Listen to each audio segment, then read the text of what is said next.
They called me just a housewife, until I walked into that courtroom and tore their world apart. My name is Evelyn Mercer. I'm 68 years old, and 3 months ago my husband died in my arms. Before his body was even cold, his son accused me of stealing everything. They wanted to destroy me, humiliate me, take what little dignity I had left, and grind it into the marble floors of that courthouse. They didn't know who I really was. Stay with me until the end. Hit that like button and drop a comment telling me what city you're watching from, so I can see how far this story travels. I never wanted to be in that courtroom. The morning it all started, I was sitting in Victor's study, our study, going through condolence cards people had sent after the funeral. Most of them were polite lies. He was a great man. He'll be missed. Half the people who signed those cards hadn't spoken to Victor in years. But you send the cards anyway. That's what people do. The doorbell rang at 9:15. I wasn't expecting anyone. Our housekeeper Maria had taken the week off. I'd insisted. She'd worked herself sick taking care of Victor during those final months, and I needed the silence anyway. So I answered the door myself, still in my robe, my hair barely brushed. A man in an expensive suit stood on the porch. Behind him, a younger woman held a leather folder. "Mrs. Mercer?" he said. "Yes?" He handed me an envelope. "You've been served." I stood there staring at the thing in my hand like it was a snake. Served with what? Contestation of estate. You're being sued by Damien Hale for fraudulent acquisition of assets and undue influence over the deceased. The woman behind him, his assistant, I assumed, wouldn't even look at me. She stared at her shoes like I was something disgusting. "Damien is suing me?" "Court date's in 3 weeks. I'd recommend you get a lawyer, ma'am." Then they left. I stood in the doorway, the wind pulling at my robe, holding a legal document that accused me of manipulating my husband, of stealing his fortune, of being a liar and a thief. Victor had been dead for 12 days. I didn't cry right away. I walked back into the house, closed the door, and sat down at the kitchen table. I read the entire document, start to finish. It was 23 pages long. Every sentence was a knife. The defendant, Evelyn Mercer, systematically isolated Victor Hale from his family. The defendant exploited Mr. Hale's declining mental state. The defendant manipulated the deceased into altering his will under coercive and fraudulent circumstances. I'd been married to Victor for 31 years. 31 years of waking up next to him, of making him laugh when he was stressed, of holding his hand through every surgery, every scare, every late-night panic about the business. I gave up everything for that man. My career, my identity, my entire life. And now his son was telling the world I'd done it all for money. That's when I cried. I sat at that table and sobbed until my ribs hurt, until I couldn't breathe, until there was nothing left inside me but anger. I didn't know what to do. I called Victor's estate lawyer, Gerald Whitmore. He'd handled the will. Surely he could help. "Evelyn," he said when he picked up, his voice cautious, "I heard about the lawsuit. Gerald, this is insane. You know Victor wanted me to have everything. You were there when he signed the documents." "I was." "So what do I do?" There was a long pause. "Evelyn, I can't represent you. It would be a conflict of interest. I represented Victor's estate, not you personally." "Then who do I call?" Another pause. "I can give you some names, but Evelyn, you need to understand something. Damien hired Marcus Killian." I didn't know that name. "Who?" "The best litigator in the state, maybe the country. He doesn't lose, Evelyn, and he doesn't take cases unless he thinks he can win." My stomach dropped. Why would Damien hire someone like that? "Because he thinks he can win," Gerald said quietly. "And between you and me, a lot of people are going to believe him. You're the younger wife. You don't have kids.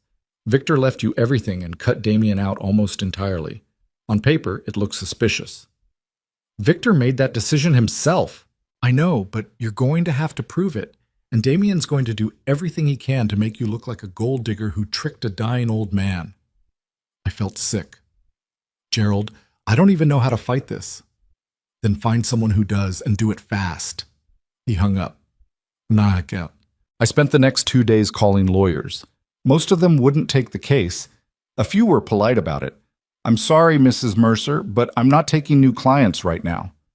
Others were blunt. One man actually laughed. "You're going up against Marcus Killian with no evidence and a bad set of optics? Lady, I wouldn't touch this with a 10-foot pole." The ones who did agree to meet with me all said the same thing. This was going to be ugly, expensive, and I'd probably lose. "You have to understand," one of them told me, sitting across from me in his glass-walled office. "Juries don't like situations like this. Older man, younger woman, lots of money. Even if you're innocent, the story writes itself. And Killian's going to write it." "I'm not that much younger," I said. Victor was 76. I'm 68. He shrugged. "Doesn't matter. You're still the second wife. That's enough." "So what do I do?" "Settle. Give Damien part of the estate, maybe half. It's not worth the risk." I felt something cold settle in my chest. Victor didn't want Damien to have half. Victor's dead. I left that office and didn't call him back. Tom. The worst part wasn't the legal fight. It was the whispers. Within a week, the lawsuit was public. Someone, probably Damien's team, had leaked it to the press. The story hit the local news first, then the tabloids, then the internet. Billionaire's widow accused of elder abuse. Gold digger or grieving wife? The Victor Hale estate battle. Son claimed stepmother stole fortune. I stopped leaving the house. Every time I went to the grocery store, people stared. I could feel their judgment like heat on my skin. Once, in the produce section, a woman I'd known from the country club walked right past me without saying hello. She looked me in the eye and then turned away. I put my groceries back and went home. Maria came back to work and found me sitting in the dark. "Mrs. Mercer?" "I'm fine, Maria." "You don't look fine." I wasn't. I'd barely eaten in days. I wasn't sleeping. Every time I closed my eyes, I saw Victor's face the day he changed the will. We'd been sitting in the same study. It was raining. Victor had just come back from the doctor. Another round of tests, more bad news. The cancer was spreading faster than they'd expected. He'd looked so tired. "Evelyn," he'd said, "I need to talk to you about something." "What is it?" "The will." I'd gone cold. "Victor, don't. I'm changing it. I'm leaving everything to you." "You can't do that. Damien's your son." "Damien is a parasite." Victor's voice was flat, emotionless. "He hasn't worked a real day in his life. Every time I've given him money, he's blown it on bad investments or expensive toys. I'm not leaving him my legacy so he can destroy it in 5 years. Victor, I mean it, Evelyn. You're the only person I trust. You've taken care of me. You've been here when no one else was. If something happens to me, I want you to be okay. I want you to have security. I don't want Damien or anyone else taking that from you." I'd held his hand. "He's going to hate me for this." "He already hates you," Victor had said. "He's hated you since the day we got married. At least this way he won't get the satisfaction of pretending he didn't." And now Victor was gone, and Damien was making good on that hate. The court date arrived faster than I expected. I still didn't have a lawyer. I couldn't afford the ones who were willing to take the case. Not without draining the estate, which felt like admitting guilt. And the ones who worked cheap weren't good enough to go up against Marcus Killian. So I went alone. The courthouse was enormous, all marble and glass and echoing footsteps. I felt small walking through those doors. Invisible. I wore a black dress and a string of pearls Victor had given me for our 20th anniversary. My hands shook as I carried my bag. A leather folder filled with documents I'd printed myself, letters and medical records and things I thought might help. I had no idea what I was doing. Damien was already there.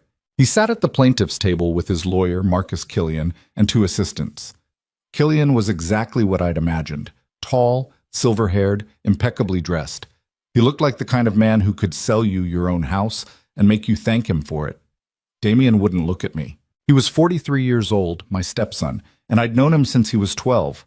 I'd tried so hard with him when Victor and I first got married. I'd cooked his favorite meals. I'd asked about school. I'd gone to his basketball games, even though he never acknowledged me in the stands. He'd hated me from the start. "All rise." The judge entered. An older man, gray beard, sharp eyes. I didn't recognize him. "This is a hearing to contest the last will and testament of Victor Hale, deceased," the judge said. Mr. Killian, you may present your opening statement. Killian stood. He buttoned his jacket, walked to the center of the room, and smiled at the judge like they were old friends. Your Honor, this case is about exploitation. It's about a vulnerable man in the final months of his life, isolated from his family, manipulated by a woman who saw an opportunity and took it. I felt my face flush. Victor Hale was a brilliant entrepreneur, Killian continued. He built an empire. But in his final years, he was sick. Weak. And Evelyn Mercer used that weakness. She convinced him to cut his only son out of the will. She made him dependent on her. She controlled his access to friends, to family, to his own memories. And when he died, she walked away with everything. He turned and pointed at me. That woman is not a grieving widow. She's a thief. The courtroom was silent. The judge looked at me. Mrs. Mercer, do you have representation? No, Your Honor. His eyebrows lifted. You're representing yourself? I didn't have a choice. Killian smiled. Buck eats.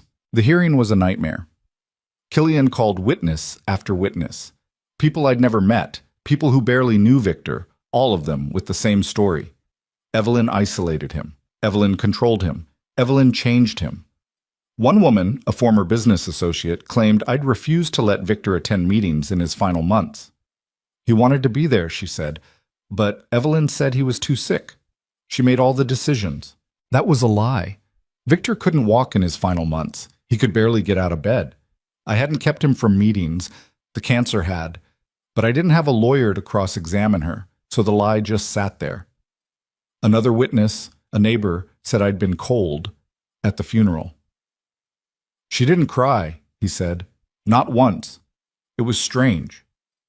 I'd cried for weeks, just not in public, not in front of people like him. Damien took the stand last. He looked calm, composed, like he'd practiced this. My father loved me, he said. We had our differences, but he was my dad. And then Evelyn came into his life, and everything changed. She turned him against me. She told him I was irresponsible. She made him think I didn't care. And when he got sick, she wouldn't even let me visit without her permission. That's not true, I said.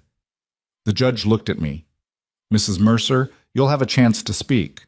But I wouldn't. Not really. Because I didn't know how to do this. I didn't know how to fight back. Killian leaned forward. Damien, do you believe your father was of sound mind when he changed his will? No, Damien said.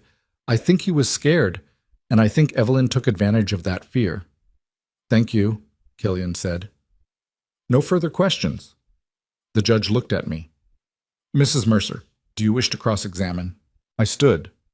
My legs felt weak. Damien, when was the last time you visited your father before he got sick? Damien blinked. When was the last time you called him? Sent him a card? Took him to dinner? We were busy. You borrowed $50,000 from him 2 years ago, I said, for a business venture. What happened to that business? Damien's face reddened. That's not relevant. It failed, didn't it? And you never paid him back. Your Honor. Killian stood. Mrs. Mercer, the judge said, do you have evidence of this loan? I fumbled through my folder. I have bank statements and emails. I handed them to the bailiff. My hands were shaking so badly I almost dropped them. The judge looked at the documents, then at Damien. Mr. Hale, did you borrow money from your father? Damien hesitated. Yes, but that doesn't mean... It means you had a financial interest in his estate, I said. My voice was louder now, stronger. You weren't worried about him. You were worried about your inheritance. The courtroom murmured. Killian stood again.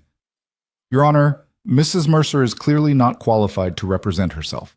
This line of questioning is inappropriate. Actually, the judge said, I think it's quite appropriate. Continue, Mrs. Mercer. I took a breath. Damien, how many times did you visit your father in the hospital during his final month? I don't remember exactly. Twice, I said. You visited twice. I was there every single day. So don't stand there and tell this court that I kept you away. You didn't want to be there. Damien's jaw tightened. You don't know what it was like. I know exactly what it was like. I watched him die. Where were you? Silence. No further questions, I said.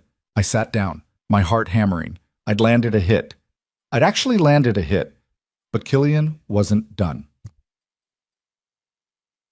He stood, straightened his tie, and called his final witness, Dr. Raymond Marks, Victor's physician. The man walked to the stand, sworn in, and sat down with his hands folded. Dr. Marks, Killian said, you treated Victor Hale in the final year of his life, is that correct? Yes. Can you describe his mental state during that time? Dr. Marks hesitated. Victor was declining. The cancer had spread to his brain. He experienced confusion, memory loss, and mood swings. My stomach dropped. In your professional opinion, Killian said, was Victor Hale capable of making sound decisions regarding his estate in the final months of his life? I don't think I can answer that definitively.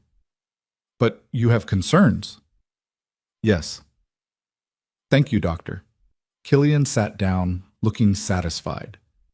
The judge looked at me. Mrs. Mercer? I stood. My mouth was dry. Dr. Marks, did you ever recommend that Victor be declared mentally incompetent? No. Did you ever suggest that he shouldn't be allowed to make legal decisions? No, but did he ever forget who I was? Dr. Marks paused. No. Did he ever express confusion about his will or his wishes? Not to me. So, despite his illness, he still knew what he wanted.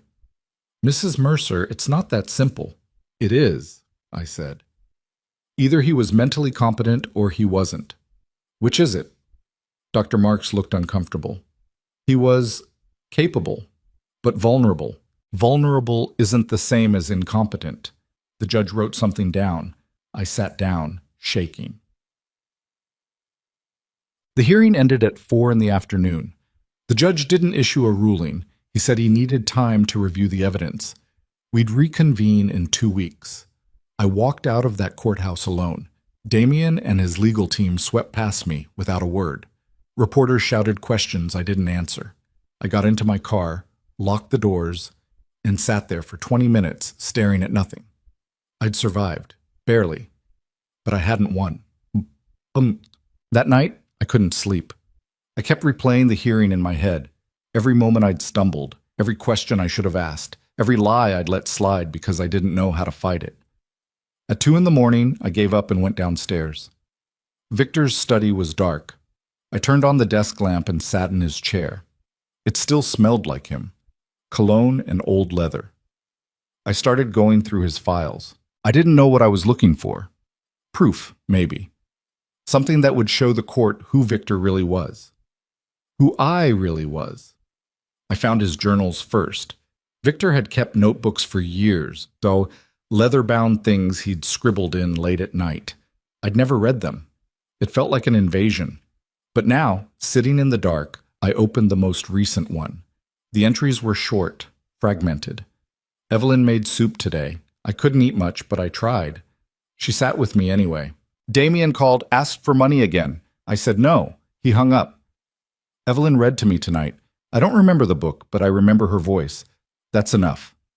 I started crying again. Then I found the envelope. It was tucked into the back of the journal, sealed, with my name on it. For Evelyn. To be opened if needed. My hands trembled as I tore it open. Inside was a letter, and a USB drive. The letter was in Victor's handwriting, shaky but legible. Evelyn, if you're reading this, I'm gone. And if I know my son, he's making your life hell. I'm sorry. I should have been harder on him when he was young. I should have taught him the value of work, of respect, of loyalty. Instead, I gave him everything, and he learned nothing. He's going to come after you. He's going to say, I wasn't in my right mind. He's going to call you a liar and a thief. And people will believe him because it's easier than believing the truth. The truth is this. You saved me. I was a miserable old man when we met. I'd built an empire and had no one to share it with. My first wife was gone. My son hated me. I was rich and empty. And then you walked into my life. You didn't want my money, Evelyn. You wanted me. You laughed at my jokes. You argued with me when I was being stubborn. You made me feel like a person again, not just a name on a company letterhead. You gave up your career for me.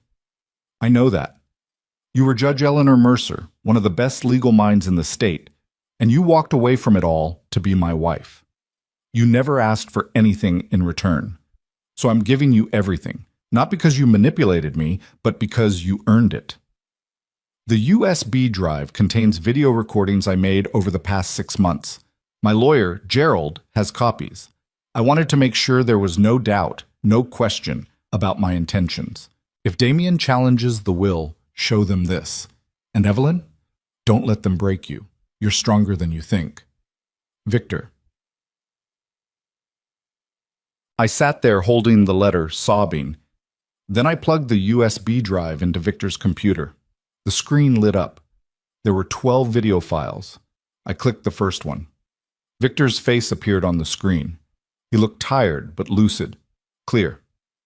My name is Victor Hale, he said. Today is March 14th. I am 76 years old and I am of sound mind. I'm making this recording because I know my son Damien will contest my will, and I want there to be no doubt about my intentions.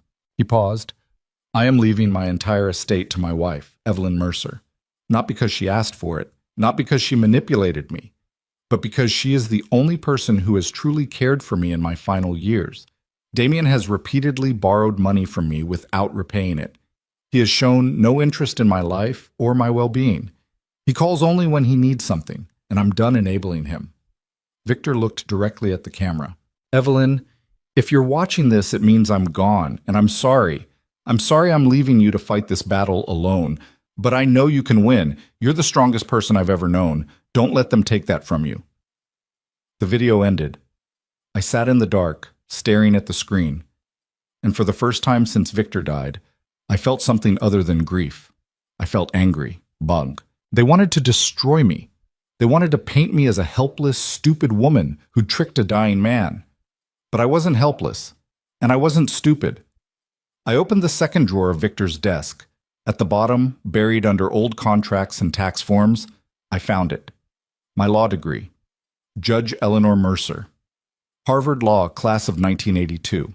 I'd presided over cases for 20 years. I'd written rulings that shaped state law. I'd sent criminals to prison and freed the innocent. I'd been feared in that courthouse. And then I'd walked away. Because I loved Victor. Because I thought being his wife was more important than being a judge. I'd buried Eleanor Mercer. But she wasn't dead. I picked up the phone and called Gerald Whitmore. He answered on the third ring, groggy. Evelyn, it's 2 a.m. I need you to file a motion, I said. I'm entering new evidence, and I'm representing myself. Evelyn, that's not a good... I'm not asking for your opinion, Gerald. I'm telling you what to do. File the motion. I'll handle the rest. I hung up. Then I turned on every light in the study, pulled out Victor's files, and started working. I had 2 weeks to prepare. 2 weeks to become Eleanor Mercer again. I wasn't going to waste a single second. The first thing I did was pull every case file I could remember. Not Victor's files. Mine. I'd boxed them up when I retired. 20 years of rulings, briefs, legal precedents I'd written or cited. I'd shoved them into the back of the garage and told myself I'd never need them again. That part of my life was over. I was wrong. At 3 a.m, I dragged those boxes into the study and started sorting. My back ached. My hands were covered in dust. But I didn't care. For the first time in weeks, I felt like myself again. Not the grieving widow everyone pitied, not the gold digger they wanted me to be. Judge Eleanor Mercer, the woman who'd made grown men stammer on the witness stand. She was still here, buried under 30 years of casseroles and PTA meetings and quiet sacrifice, but still here.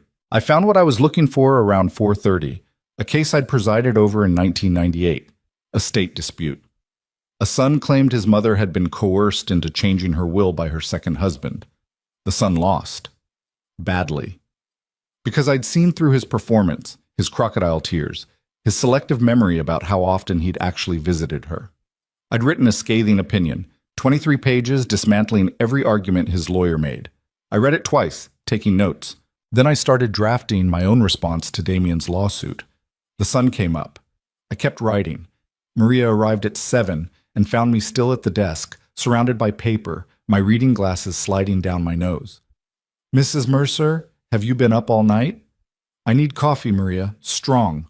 She didn't argue. She knew that tone. By noon, I had a draft, 52 pages. Every accusation Damien had made answered with evidence, legal precedent, and cold fury. I called Gerald. "It's ready," I said. "Evelyn, I really think you should reconsider representing yourself. Killian's going to eat you alive." "Let him try." I emailed him the document. Then I took a shower, put on a suit I hadn't worn in 15 years, and drove to the courthouse to file it myself. The clerk's eyes widened when she saw the page count. "Ma'am, you know you can just have your attorney file this electronically." "I don't have an attorney, and I want it filed today." She looked at me like I was insane. Maybe I was. But the document was filed, and I walked out of that building feeling 10 feet tall. The war wasn't over, but I'd just fired the first real shot. When I got home, there were 6 missed calls from Damien's lawyer. I didn't call back. Let him sweat. The next morning, my response hit the court docket, and apparently someone in Killian's office actually read it because he called me directly. "Mrs. Mercer," he said, his voice tight. "This is Marcus Killian. I know who you are. We need to talk." "I don't think we do." "Mrs. Mercer, I'm trying to be reasonable here. You filed a 52-page response full of legal arguments that are going to cost both of us time and money to litigate. Let's settle this now. My client is willing to accept 40% of the estate. You keep the house, the investments, and the business. Damien gets liquid assets. Everyone walks away." "No." "Excuse me?" "Your client gets nothing. That's what my husband wanted. That's what the will says. And that's what I'm going to make sure happens." There was a pause. "Mrs. Mercer, do you understand what you're up against? I've been doing this for 30 years. I don't lose." "Neither did I." "I'm sorry?" I smiled. "You should have done your homework, Mr. Killian. Check the name on that filing again. Not Evelyn Mercer. Eleanor." I hung up.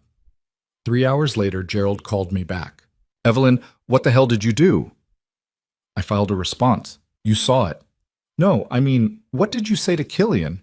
He just requested an emergency motion to delay the hearing." "Why?" "He says he needs time to," and I'm quoting here, "adequately prepare for an opponent of Mrs. Mercer's caliber." I laughed, actually laughed. "He's stalling." "He's scared," Gerald said. "Evelyn, did you tell him you used to be a judge?" I may have implied it. "He looked you up.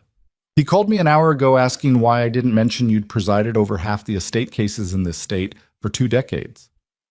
"Did you tell him?" "I told him it wasn't relevant, but Evelyn, listen to me. You just painted a target on your back. Killian doesn't like losing, and he really doesn't like being surprised. He's going to come at you twice as hard now." "Good," I said. "I'm ready." But I wasn't. Not really. Because that night, the press found out who I used to be. I don't know who leaked it. Maybe Killian's office, trying to spin the narrative. Maybe someone at the courthouse who remembered my name. Either way, by morning, it was everywhere. Grieving widow revealed as retired Judge Eleanor Mercer. High-profile attorney faces off against former jurist in estate battle. From bench to courtroom, the Hale inheritance war takes a shocking turn. My phone didn't stop ringing. Reporters camped outside the house. I closed the curtains and unplugged the landline. Maria brought me lunch on a tray. "Mrs. Mercer, there are people on the lawn." "I know." "What do you want me to tell them?" "Nothing. Let them stand there." She hesitated. "Are you okay?" I looked at her. Maria had been with us for 12 years. She'd seen me at my lowest, crying in the bathroom after Victor's diagnosis, barely able to get out of bed some mornings. She'd never judged me, never gossiped, just quietly kept the house running while I fell apart. "I'm going to win this, Maria." "I know you are. And when I do, Damien's going to wish he'd kept his mouth shut." She smiled. "Good." The hearing was rescheduled for a week later. That gave me 7 days to prepare. I spent the first 2 rewatching Victor's videos.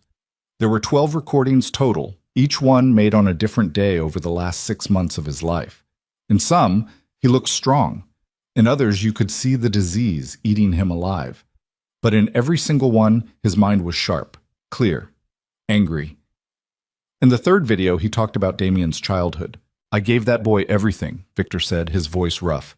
"Private schools, cars. a trust fund he burned through by the time he was 25. I kept bailing him out, kept telling myself he'd grow up eventually. He never did. In the 5th video, he talked about me. Evelyn was a judge when I met her. Did you know that? One of the best. She could have been on the state Supreme Court if she'd wanted it, but she gave it up, for me, because I asked her to. His voice cracked. I was selfish. I wanted her home. I wanted someone who understood me, who didn't just see dollar signs, and she said yes. She walked away from everything she'd built, and I spent the next 30 years trying to be worth that sacrifice. I had to pause the video. I couldn't see through the tears. In the 9th video, recorded just 3 weeks before he died, Victor looked directly at the camera. If you're watching this, Damien, it means you're trying to take from her. You're trying to punish her for being what you never were, loyal. You think I owe you something because you're my son, but I don't. I gave you every chance. You wasted all of them. He leaned closer. Evelyn earned this, every penny, and if you take it from her, you're proving exactly why I didn't leave it to you in the first place. The video ended. I saved all 12 files to 3 separate drives, backed them up to the cloud, printed transcripts. I wasn't taking any chances.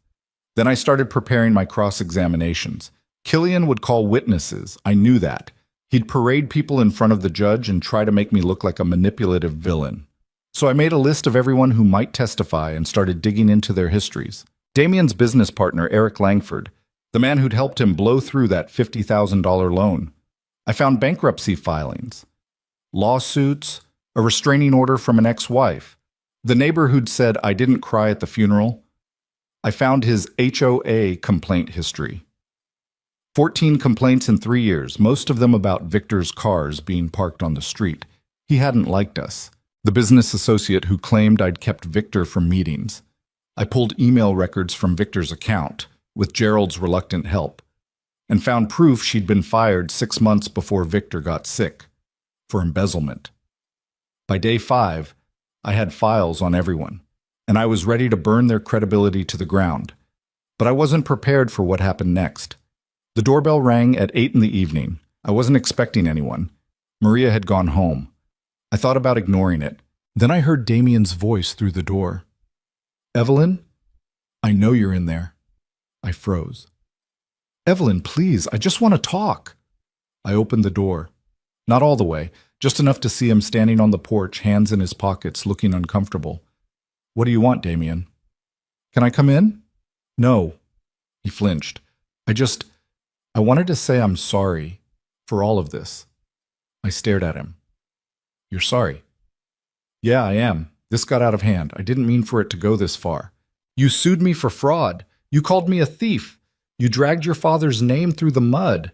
And now you're sorry. I was angry, he said. I felt like he chose you over me. And I handled it wrong. You handled it exactly how you always handle things, Damien. You threw a tantrum. His jaw tightened. That's not fair, isn't it? You've been throwing tantrums your whole life, and your father always bailed you out. But he's not here anymore. So now you're stuck dealing with the consequences. Evelyn, go home, Damien. I'm trying to make this right. Then drop the lawsuit. He hesitated. I can't. Killian says we have a strong case. Killian's lying to you. He's billing you by the hour, and you're too stupid to realize it. Don't call me stupid. Then stop acting like it. We stood there staring at each other. I could see the boy he used to be underneath all the bitterness. 12 years old, angry at the world because his mother had died and his father had moved on. I'd tried so hard to reach that boy, to show him I wasn't trying to replace his mother, that I just wanted to be his friend. He'd never let me. You know what your father told me once? I said. He said the worst thing he ever did was teach you that you didn't have to work for anything, that money would always fix your mistakes. He regretted that. He said that? He said a lot of things. And if you'd visited more, you might have heard them. Damien's face crumpled. For a second I thought he was going to cry. Then he turned and walked away. I closed the door and locked it. My hands were shaking. The hearing was in 2 days. I spent the next 48 hours rehearsing. I stood in front of the mirror in Victor's study and practiced my opening statement over and over, until the words felt natural, until I could say them without my voice breaking. I practiced my cross-examinations, imagining Killian's objections, the judge's questions. I laid out my clothes, a charcoal suit, white blouse, minimal jewelry, professional, serious, not the weeping widow they expected. I barely slept. The morning of the hearing, I woke up at 5. I made coffee, reviewed my notes one last time, and drove to the courthouse in silence. The building was already surrounded by reporters, cameras, microphones. I pushed through them without stopping. "Mrs. Mercer, do you think you'll win?" "Mrs. Mercer, is it true you hid your legal background from your stepson?" "Mrs. Mercer, do you have any comment on the allegations?" I kept walking. Inside, the courtroom was packed. Spectators filled every seat. I recognized some faces, people from the country club, old colleagues from my judge days, reporters. Damien was already seated at the plaintiff's table. He wouldn't look at me. Killian stood when I entered. He buttoned his jacket, that same smug smile on his face. "Mrs. Mercer," he said, "ready to begin?" "I've been ready." The judge entered, same man as before. He looked at me with something that might have been respect. "Mrs. Mercer," he said, "I've read your response. Quite thorough." "Thank you, Your Honor." "Mr. Killian, call your first witness." Killian stood. "Your Honor, the plaintiff calls Dr. Raymond Marks." The doctor took the stand again. Same folded hands, same uncomfortable expression. Killian went through the same questions as last time. Victor's mental state, his confusion, his vulnerability. Then it was my turn. I stood, picked up a folder, and walked to the witness stand. "Dr. Marks," I said, "you testified that my husband experienced confusion and memory loss in his final months." "Yes." "Did he ever forget major life events, his career, his son's name?" "No." "Did he ever fail to recognize people he'd known for years?" "No." "Did he require a conservatorship or legal guardian?" "No." So his confusion was situational, not pervasive. Dr. Marks shifted. "That's a simplification." "Is it?" I opened the folder. "I have your medical notes here from March through July. In every single appointment, you noted that Mr. Hale was alert and oriented. Is that correct?" "Yes, and you never once recommended that he be evaluated for mental incompetence." "No."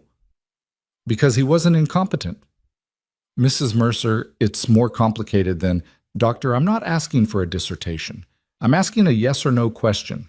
Was my husband mentally competent?" Dr. Marks looked at Killian, then at me. "Yes." "Thank you. No further questions." I sat down.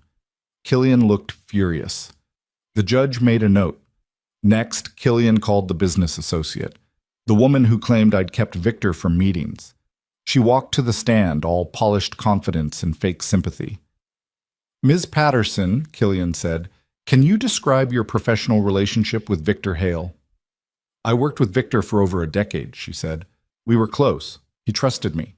"And did that relationship change when he married the defendant?" "Yes. Evelyn became very controlling. She screened his calls. She told him he was too sick to work. She isolated him." Killian nodded. "Thank you, Miss Patterson." He sat down. I stood up. "Ms. Patterson," I said, "when were you fired from Hale Industries?"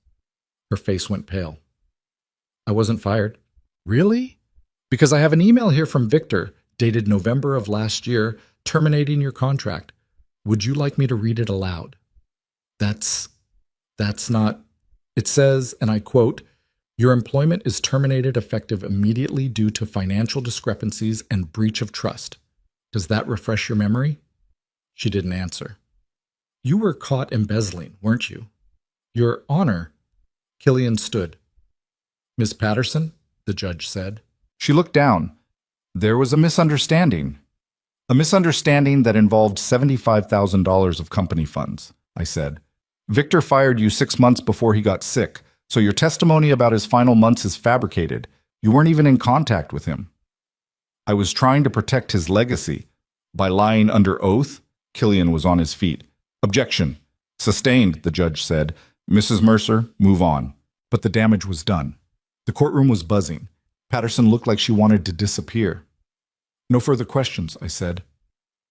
She practically ran off the stand. The judge called a recess.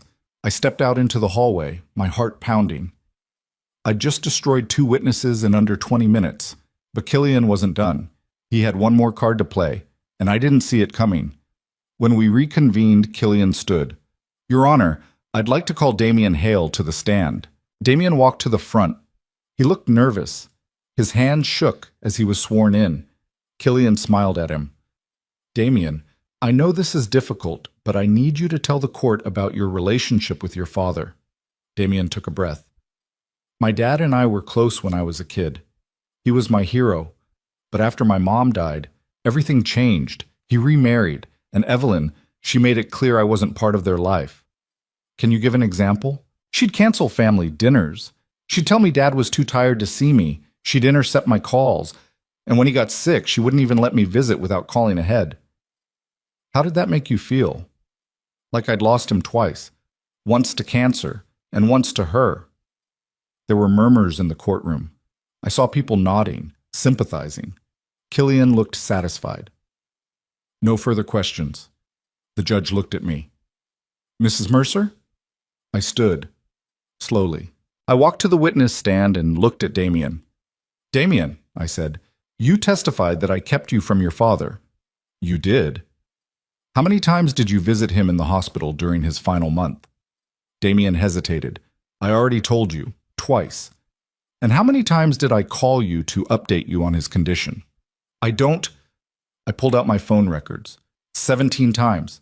I called you 17 times in July alone. You answered 4 of them. Damien's face flushed. "You didn't come to the hospital because I kept you away. You didn't come because you didn't want to. Isn't that true?" "That's not fair. You borrowed $50,000 from your father. You never paid it back. You started 3 businesses with his money. They all failed. And when he told you he wouldn't give you more, you stopped visiting, didn't you?" "He was the one who pushed me away. Because you only showed up when you needed money." The courtroom erupted. The judge banged his gavel. "Order!" I turned to the judge. "Your Honor, I have evidence that Damien Hale borrowed over $300,000 from his father over the past 10 years. None of it repaid. I have emails showing that Victor begged him to visit, to call, to just show up for once without asking for money. And I have proof that Damien sent exactly 1 text message in the week before his father died. It said, 'Can't make it today, busy.'" I looked at Damien. "You didn't lose your father to me. You lost him because you never showed up." Damien was crying now, ugly, gasping sobs. I felt a flicker of something, not sympathy, but not satisfaction either, just sadness. "No further questions," I said quietly. I sat down. The courtroom was silent. The judge cleared his throat. "We'll adjourn for today, closing arguments tomorrow morning." I gathered my papers and walked out. I didn't look back. That night, I couldn't eat. Maria had left dinner on the table. Roasted chicken, vegetables, things I used to love. I sat there staring at the plate until it got cold. My stomach was twisted in knots. Not from fear, from something else. Something that felt like guilt, but sharper. I kept seeing Damien's face when he broke down on the stand. I destroyed him. In front of everyone. His lawyer, the judge, the reporters, the spectators who'd eat up every word and plaster it across the internet by morning. I'd taken every mistake he'd ever made and shoved it in his face until he cracked. And I'd felt nothing. No. That's a lie. I'd felt satisfied, vindicated, powerful. But now, sitting alone in the dark, I felt sick. He was still Victor's son. Still the 12-year-old boy I'd met at that first awkward dinner, the one who wouldn't look at me, who pushed his food around his plate and asked to be excused early. The boy who'd lost his mother and didn't know how to deal with the woman trying to take her place. I'd never been cruel to him, but I'd never really fought for him either. Maybe Victor was right. Maybe Damien had never grown up because no one made him, including me. I pushed the plate away and went back to the study. The USB drive with Victor's videos was still plugged into the computer. I stared at it for a long time before I clicked on the last file, the one I hadn't watched yet. Victor's face filled the screen. This one was different, recorded just days before he died. He looked terrible, gaunt, gray. His voice was barely a whisper. "Evelyn," he said, "if you're watching this, I'm probably gone, and I need to tell you something I should have said a long time ago." He coughed. It took him a moment to recover. "I was a bad father." My throat tightened. I gave Damien everything except what he actually needed. Discipline, boundaries, a reason to stand on his own 2 feet. I thought money would fix it. I thought if I just kept helping him, he'd figure it out eventually. But all I did was teach him that failure didn't matter, that Daddy would always write another check. Victor's eyes were wet. And then you came into my life, and I saw what real strength looked like. You didn't need me to save you. You didn't need my money. You chose me anyway, and I was so grateful for that, Evelyn. So grateful that I asked you to give up everything, your career, your independence. I made you smaller so I could feel bigger, and I'm sorry for that. He leaned closer to the camera. Damien's going to hate you. He's going to fight you. And part of me hopes, I hope you don't hate him back. He's broken. But he's still my son. And maybe, if you're strong enough, you can be what I never was. You can make him face the truth without destroying him. Victor wiped his eyes. I love you, Evelyn. I'm sorry I'm leaving you with this mess, but I know you'll handle it better than I ever could. The video ended. I sat there in the dark, crying. Not for Victor, not for myself. For Damien, because I'd just done exactly what Victor asked me not to do. I'd destroyed him. The next morning, I woke up with a headache and a decision to make. Closing arguments were in 2 hours. I had everything I needed to win. Victor's videos, the financial records, the testimony I'd already shredded. The judge clearly believed me. Damien's case was falling apart.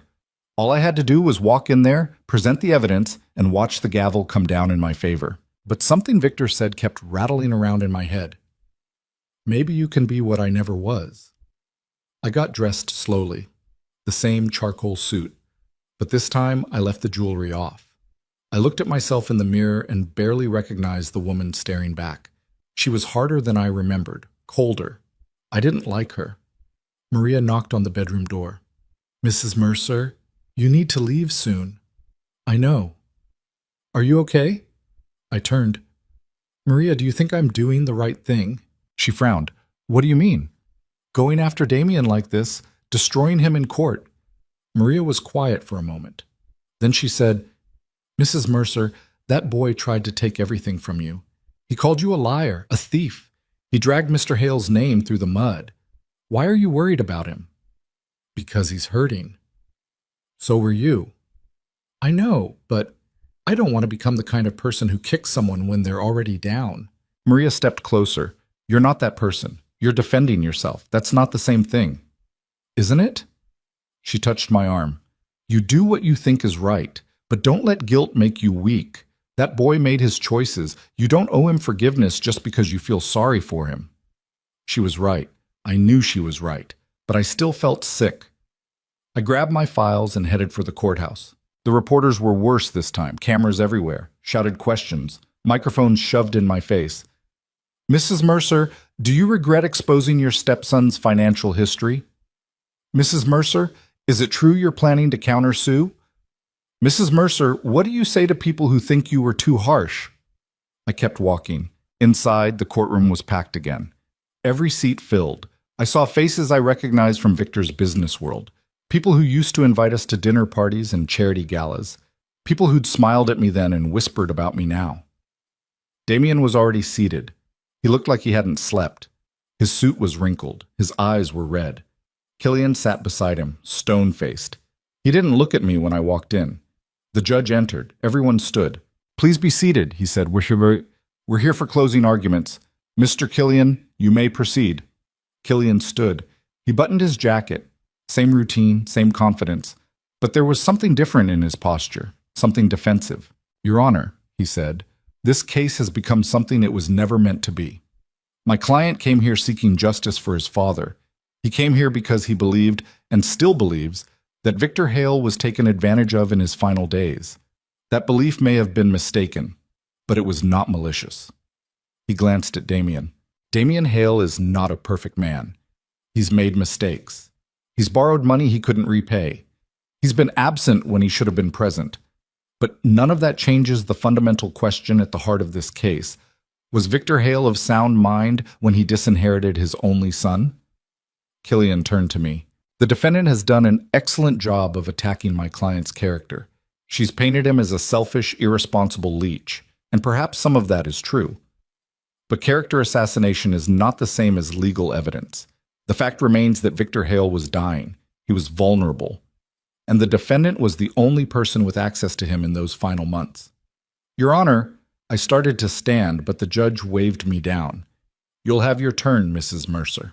Killian continued, I'm asking this court to consider the possibility that Victor Hale's decision was not made freely, that it was influenced by isolation, by dependence, by a woman who saw an opportunity and took it. My client deserves a portion of his father's estate, not because he's perfect, but because he's family. And family shouldn't be erased with the stroke of a pen. He sat down. The courtroom was silent. The judge looked at me. Mrs. Mercer, your closing argument. I stood. My legs felt shaky. I walked to the center of the room and looked at the judge. Then I looked at Damien. He still wouldn't meet my eyes. Your Honor, I said, Mr. Killian is right about one thing. Family shouldn't be erased. But family also shouldn't be a weapon, and that's what Damien turned it into. I opened my folder. I have 12 video recordings of my husband, Victor Hale, made over the course of 6 months. In every single one, he's clear, coherent, and adamant about his wishes. He wanted me to have his estate, not because I manipulated him, but because I was there, because I didn't ask for anything except the chance to love him. I pulled out the transcripts and handed them to the bailiff. Victor explains, in his own words, why he made the decision he did. He talks about Damien's financial irresponsibility, his repeated failures, his absence. And yes, Your Honor, he talks about me, about what I gave up to be his wife. I turned to Damien. I was Judge Eleanor Mercer. I had a career, a reputation, a life that didn't revolve around anyone else. And I walked away from it because Victor asked me to, because he needed someone, and I chose to be that person. My voice cracked. I didn't do it for money. I did it because I loved him. And the fact that Damien can't understand that, the fact that he thinks love can only exist if there's a financial motive behind it, that's the saddest part of this entire case. I took a breath. Victor didn't erase Damien from his life. Damien erased himself. He showed up when he needed money and disappeared when he got it. He ignored phone calls. He skipped hospital visits. And when Victor finally had enough and decided to leave his legacy to someone who actually cared, Damien accused me of theft. I looked at the judge. I'm asking this court to uphold Victor's will, not to punish Damien, but to honor the wishes of a man who knew exactly what he was doing. I sat down. The judge made notes. Then he looked up. Mrs. Mercer, do you intend to present the video evidence? I hesitated. Every instinct I had screamed at me to say yes, to play those videos, to let Victor's voice fill the courtroom and obliterate any doubt, to win. But I kept hearing his words from the last recording. Maybe you can be what I never was. I looked at Damien. He was staring at his hands, broken. And I made a decision. No, Your Honor. The courtroom erupted. Whispers, gasps. Even Killian looked shocked. The judge banged his gavel. Order. Mrs. Mercer, can you clarify? I have the recordings, Your Honor. They're available if the court requires them, but I don't think I need to use them, because this case isn't about proving Victor's competence. It's about proving Damien's motive. And I've already done that. I turned to Damien. I'm not going to humiliate you any more than I already have. I'm not going to play videos of your father explaining why he didn't trust you. You know why. Deep down, you've always known. Damien's head snapped up. His eyes were red. But I'm also not going to let you rewrite history, I said. Victor made his choice, and you need to live with it. I sat down. The judge looked at Killian. Mr. Killian, do you have a rebuttal? Killian stood slowly. He looked at Damien, then at me. No, Your Honor, I think we've heard enough. The judge leaned back. I'll take a short recess to review the evidence. We'll reconvene in 1 hour for my ruling. Everyone stood as he left. I gathered my files with trembling hands. I just refused to use the one piece of evidence that could have guaranteed my victory. And I had no idea if it was the right choice or the dumbest thing I'd ever done. Killian approached me as the courtroom emptied. That was either brilliant or suicidal, he said. I don't know which. You could have buried him. I know. He studied me. Why didn't you?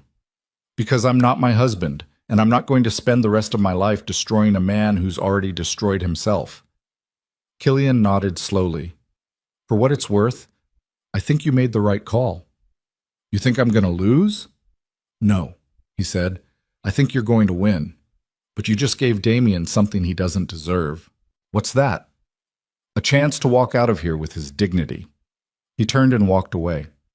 I sat alone in the courtroom, staring at the empty judge's bench. 1 hour later, we were all back. The judge entered. Everyone stood. My heart was pounding so hard I thought it might explode. "Please be seated," the judge said. The room went silent. "I've reviewed all the evidence presented in this case, the testimony, the financial records, the medical evaluations, and I've come to a conclusion." He looked at Damien. "Mr. Hale, I understand that you're grieving. Losing a parent is one of the hardest experiences a person can go through, and it's natural to feel anger, to look for someone to blame.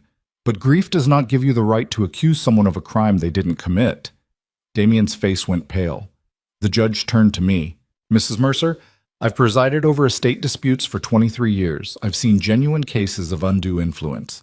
I've seen elderly people manipulated, isolated, coerced. This is not one of those cases."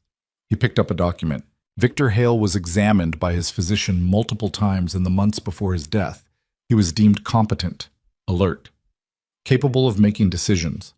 The will was properly executed, witnessed, and notarized. There's no evidence of coercion, no evidence of fraud, no evidence of undue influence. He looked at Damien again. "What I do see is a pattern of financial dependence. $300,000 borrowed over 10 years. None of it repaid. Multiple failed business ventures funded by your father, and a dramatic reduction in contact after he refused to provide additional funds." Damien looked like he was going to be sick. "Mr. Hale," the judge said, "your father didn't cut you out of his will because he was manipulated. He cut you out because he was tired of being used." The courtroom was dead silent. "Therefore, I am ruling in favor of the defendant. The will of Victor Hale shall stand as written. Evelyn Mercer is the rightful heir to his estate. This case is dismissed." He banged the gavel. It was over. People started talking all at once. Reporters rushed for the doors. Cameras flashed. I sat there, unable to move. Killian stood and shook Damien's hand. Damien didn't respond. He just sat there, staring at nothing. Then he stood, and he walked toward me. I tensed. "Evelyn," he said. "Damien." He looked at me for a long moment. His eyes were empty. "I'm sorry," he said quietly. "I know. I wanted him to see me. Just once. The way he saw you." My throat tightened. "He did see you, Damien.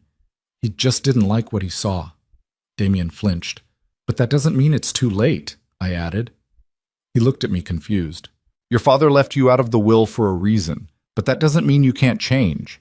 That doesn't mean you're stuck being this person forever." "What are you saying?" "I'm saying I'm not your enemy. I never was. And if you ever want to have a real conversation, not about money, not about inheritance, but about who your father really was, I'm willing to have it."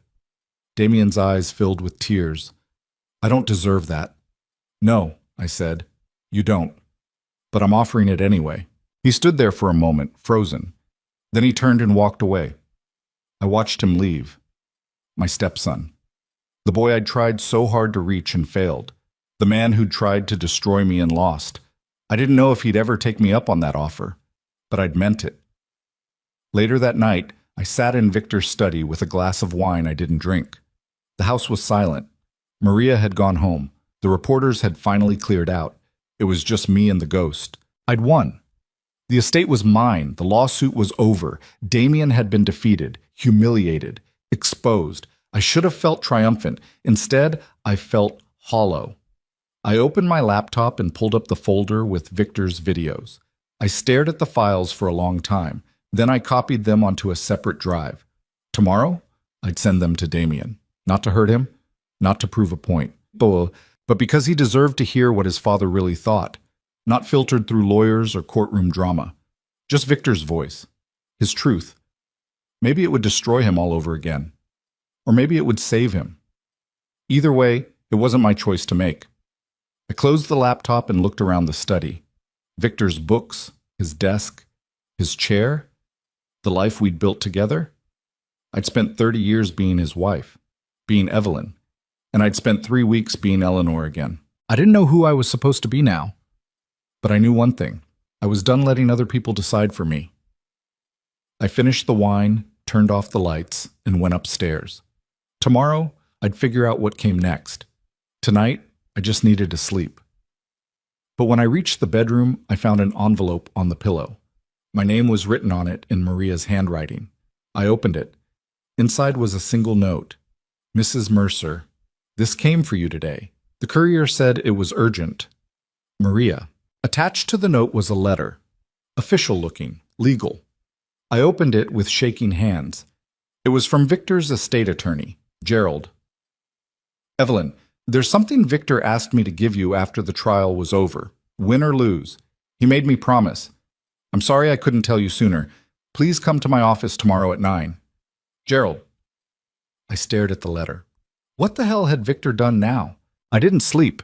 I lay there in the dark, staring at the ceiling, that letter burning a hole in my mind.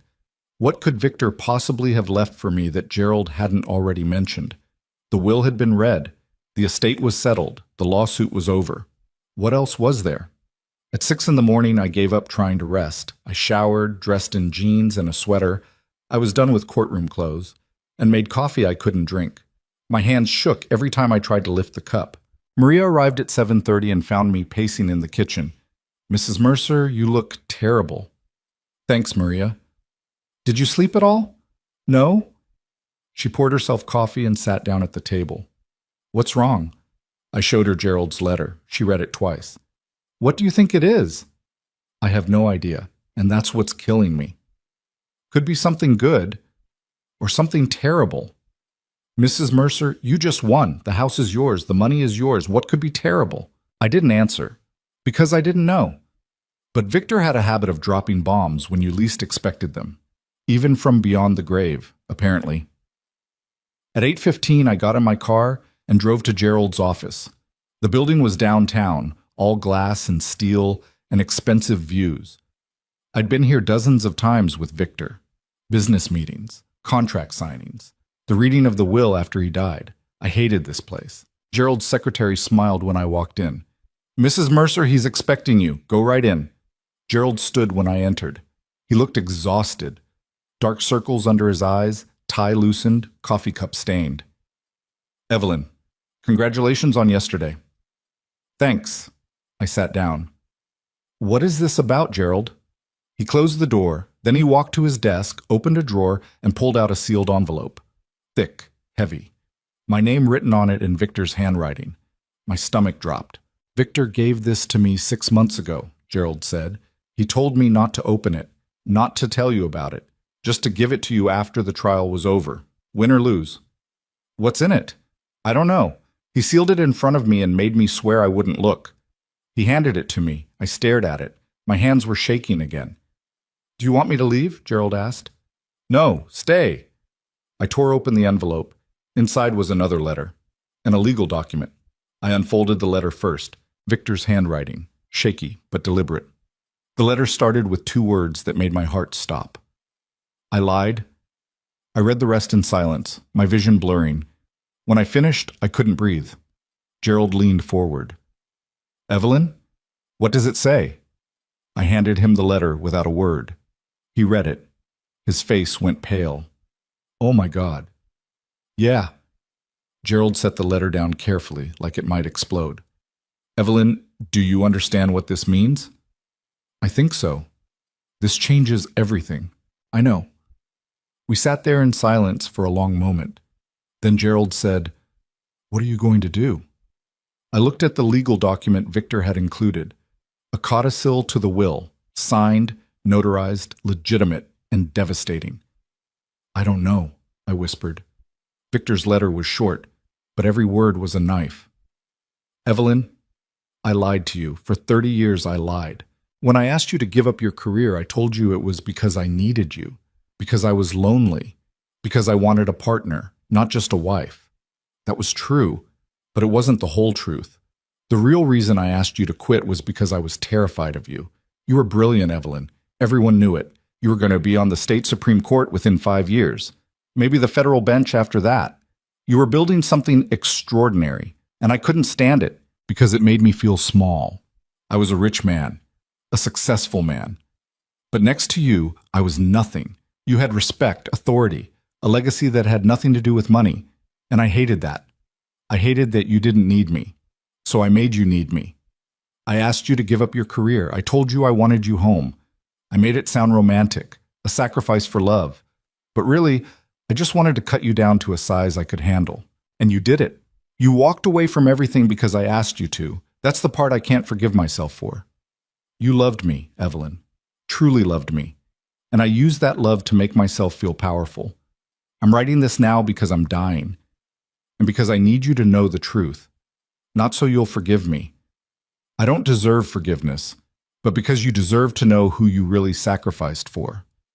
I was selfish, manipulative, a coward, and I'm sorry. The codicil attached to this letter gives you a choice. You can keep the estate as it stands, or you can activate the trust I set up for Damien. It's not the whole inheritance, but it's enough for him to start over, enough for him to have a real chance. I'm leaving that decision to you because you're a better person than I ever was. Whatever you choose, I'll deserve it. I love you, Evelyn. I always did. I just loved myself more. Victor. I read the letter 3 more times. Each time it hurt worse. Gerald cleared his throat. Evelyn, I need to ask. Did you know about this? No? He never said anything? Never. And the trust for Damien. Did you know that existed? I looked at the codicil. It outlined a trust fund worth $2 million. Not the full estate. Not even close. But enough to change Damien's life. Victor had set it up 6 months before he died. The same time he'd made the videos. The same time he'd written this letter. He'd planned all of it. I had no idea, I said. Gerald leaned back. Legally, you don't have to activate it. The will as written is valid. The court upheld it. This codicil is optional. Victor left it up to you. Why would he do that? Because he wanted you to decide if Damien deserved a second chance. I laughed. It came out bitter. That's not fair. No, it's not. He's making me the villain either way. If I keep the money, I'm the greedy widow who took everything. If I give it to Damien, I'm the fool who let herself be manipulated. Or, Gerald said quietly, you're the woman who gets to define her own legacy. I looked at him. Victor made a lot of mistakes, Gerald continued, but he was right about one thing. You're a better person than he was, and whatever you decide, it'll be for the right reasons. Not ego, not revenge, just what you think is fair. And if I don't know what's fair, then you figure it out. I stood. I need to think. Take your time. Legally, there's no rush. I grabbed the codicil and the letter and walked out. The next few days were torture. I couldn't focus. Couldn't eat. Couldn't stop reading that letter over and over, looking for something I'd missed, some clue that would tell me what the right choice was. But there wasn't one. Victor had laid it all out. His selfishness, his manipulation, his guilt. And then he dumped the consequences in my lap. Maria found me in the study on the 3rd day, surrounded by legal documents and half-empty coffee cups. Mrs. Mercer, you're going to make yourself sick. I'm fine. You're not fine. You haven't left this house in 3 days. I'm thinking. You're torturing yourself. She sat down across from me. What's in that letter? She asked. What did Mr. Hale say? I hesitated. Then I handed it to her. She read it slowly. When she finished, she set it down carefully. That bastard, she said quietly. Yeah. All those years I thought he was such a good man. He treated you so well. He talked about you like you were everything, and this whole time, he was scared of me. Maria shook her head. He didn't deserve you. Maybe, but I loved him anyway. That's not love, Mrs. Mercer. That's sacrifice. Is there a difference? Maria looked at me for a long moment. Yes, love should make you bigger, not smaller. I felt tears burn my eyes. So what are you going to do? She asked. About Damien. About the trust. I don't know. Do you want to give it to him? Part of me does. Part of me thinks Victor's right. Damien deserves a chance. He's broken, but he's not beyond saving. And the other part? The other part is furious. Damien tried to destroy me. He called me a liar, a thief. He dragged me through hell because he couldn't accept that his father didn't want him to have the money. Why should I reward that? You shouldn't, Maria said, but this isn't about rewarding him. It's about whether you want to carry Victor's guilt for the rest of your life. What do you mean? Victor felt guilty for what he did to Damien, for ruining him. And instead of dealing with it himself, he's making you deal with it. He's putting his choices on you. And if you activate that trust, you're saying it's okay, that you forgive him, that you'll clean up his mess. I stared at her. You think I should keep the money? I think you should do what's right for you, not for Victor, not for Damien, for you. She stood. And I think you already know what that is. You're just scared to admit it. She left me alone. I sat there in the dark, her words echoing in my head. And slowly, I started to understand. I wasn't struggling with what to do about Damien. I was struggling with what to do about Victor. Because giving Damien that trust meant accepting Victor's apology. It meant forgiving him for what he'd done to me, for the 30 years he'd stolen, for the career I'd given up, for the life I could have had. And I didn't know if I could do that. That night I dreamed about the courtroom. Not the real courtroom. A twisted version of it. Victor was sitting at the judge's bench, alive and healthy, smiling at me like nothing was wrong. Evelyn, he said, you need to make a decision. I know. Are you going to give Damien the money? I don't know. Why not? Because you lied to me, Victor. For 30 years you lied. He nodded. I did. You made me give up everything, and you did it because you were scared of me. Yes. How am I supposed to forgive that? Victor leaned forward. You're not. I don't want you to forgive me, Evelyn. I want you to be free. Free from what? From me. From Damien. From all of this. I trapped you in a life you never wanted. Don't let me trap you in death too. I woke up in tears, and I knew what I had to do. The next morning, I called Gerald. I've made my decision, I said. Okay, what do you want to do? I want to activate the trust, but I have conditions. What kind of conditions? Damien gets the money, but not all at once. It goes into a managed trust that pays out over 10 years, and only if he meets certain requirements. What requirements? He has to get a job, a real job. Not something his name gets him, something he has to work for. And he has to pay back the $300,000 he borrowed from Victor. Not from the trust, from his own income. Gerald was quiet. That's going to take him years. I know, but if he's serious about changing, he'll do it. And if he's not, he doesn't deserve the money anyway. Anything else? Yes, he has to meet with me. Once a year, just to talk. No lawyers, no cameras, just the two of us. Why?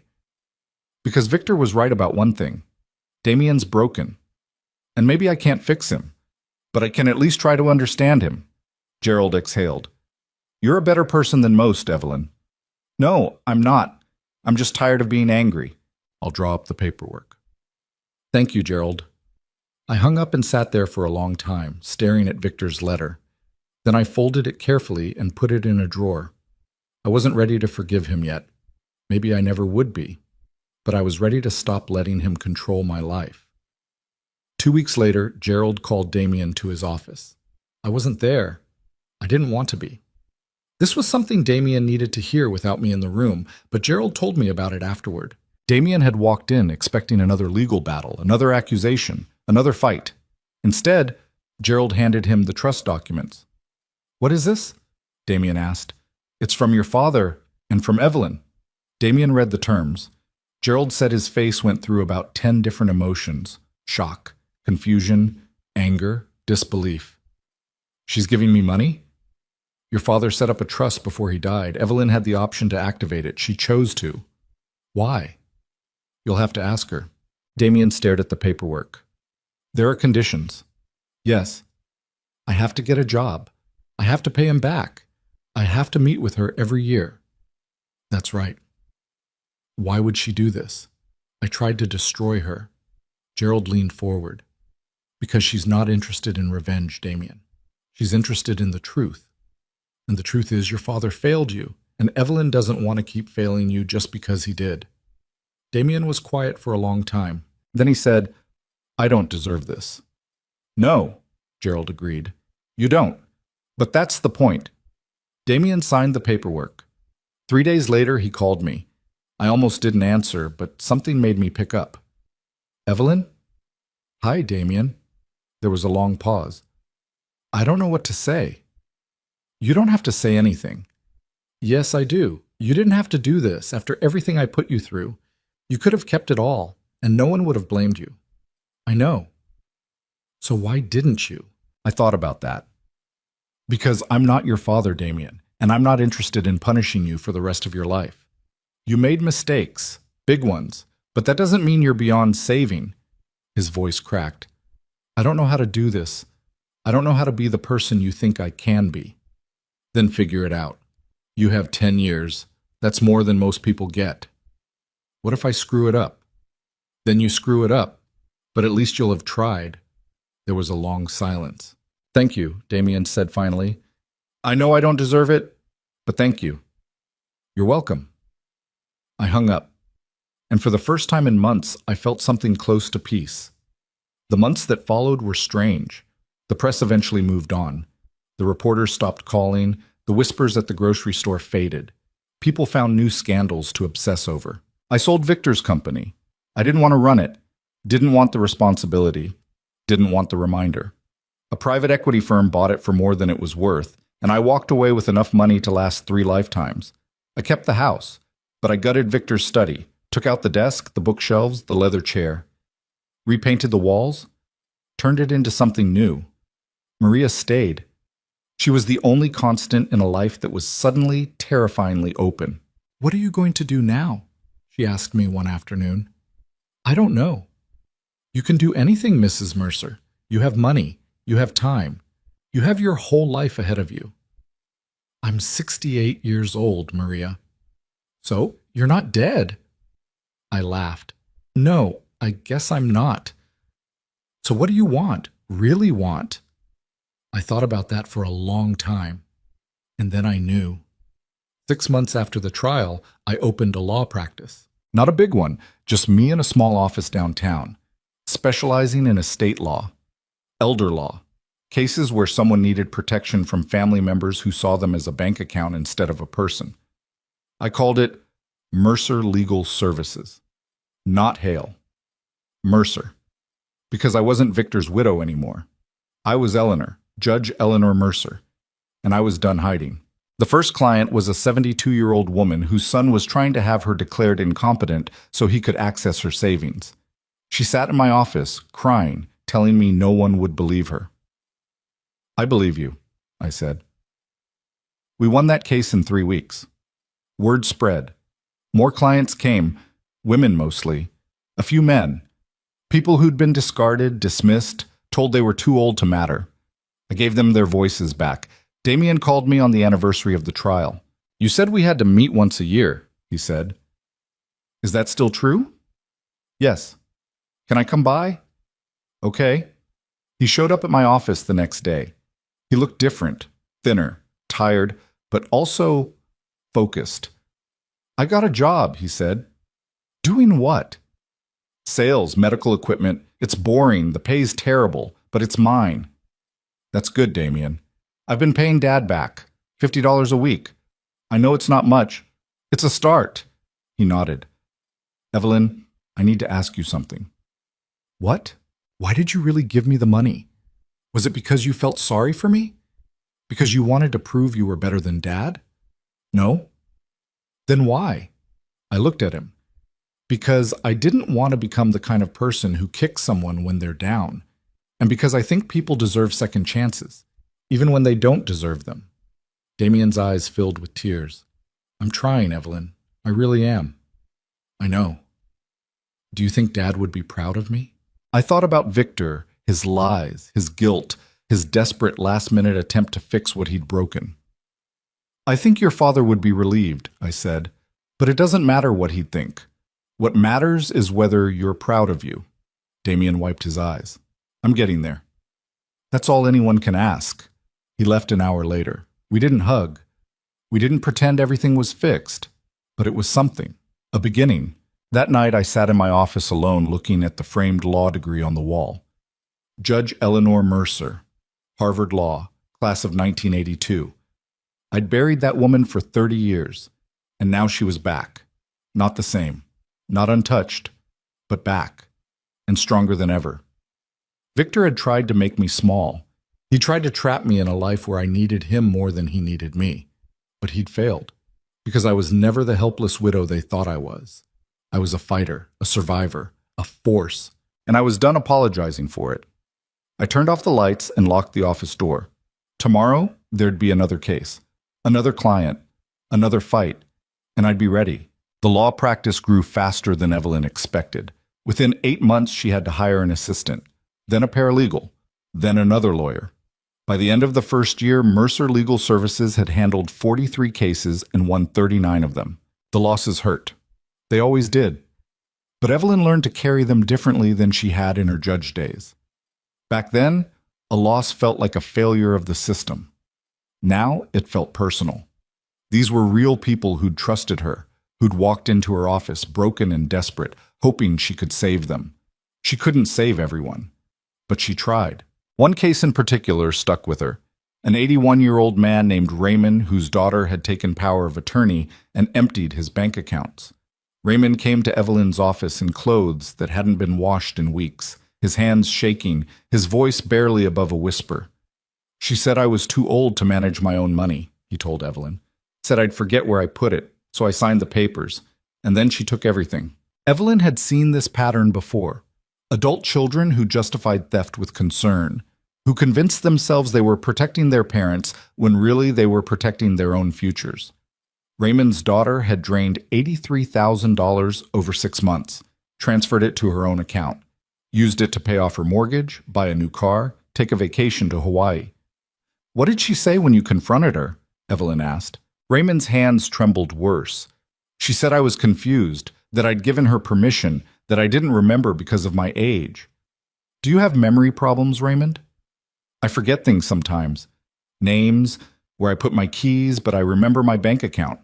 I remember working 40 years to save that money, and I remember her taking it. Evelyn took the case for free. Raymond didn't have money for a lawyer. His daughter had made sure of that. The trial was ugly. The daughter showed up with her own attorney, a slick young man who tried to paint Raymond as senile, incompetent, a danger to himself. They brought in a psychologist who'd never met Raymond, but testified based on typical age-related cognitive decline. They showed bank statements proving Raymond had signed the power of attorney documents. What they didn't show was the context, the pressure, the manipulation. Evelyn destroyed them. She brought in Raymond's primary care physician, who testified that Raymond was sharp, oriented, fully capable of managing his affairs. She brought in neighbors who'd known Raymond for 30 years, who said he was the same man he'd always been. She showed emails from the daughter, dozens of them, pressuring Raymond to sign over control, threatening to put him in a nursing home if he didn't comply. You told your father that if he didn't give you power of attorney, you'd have him declared incompetent and committed, Evelyn said during cross-examination. Isn't that correct?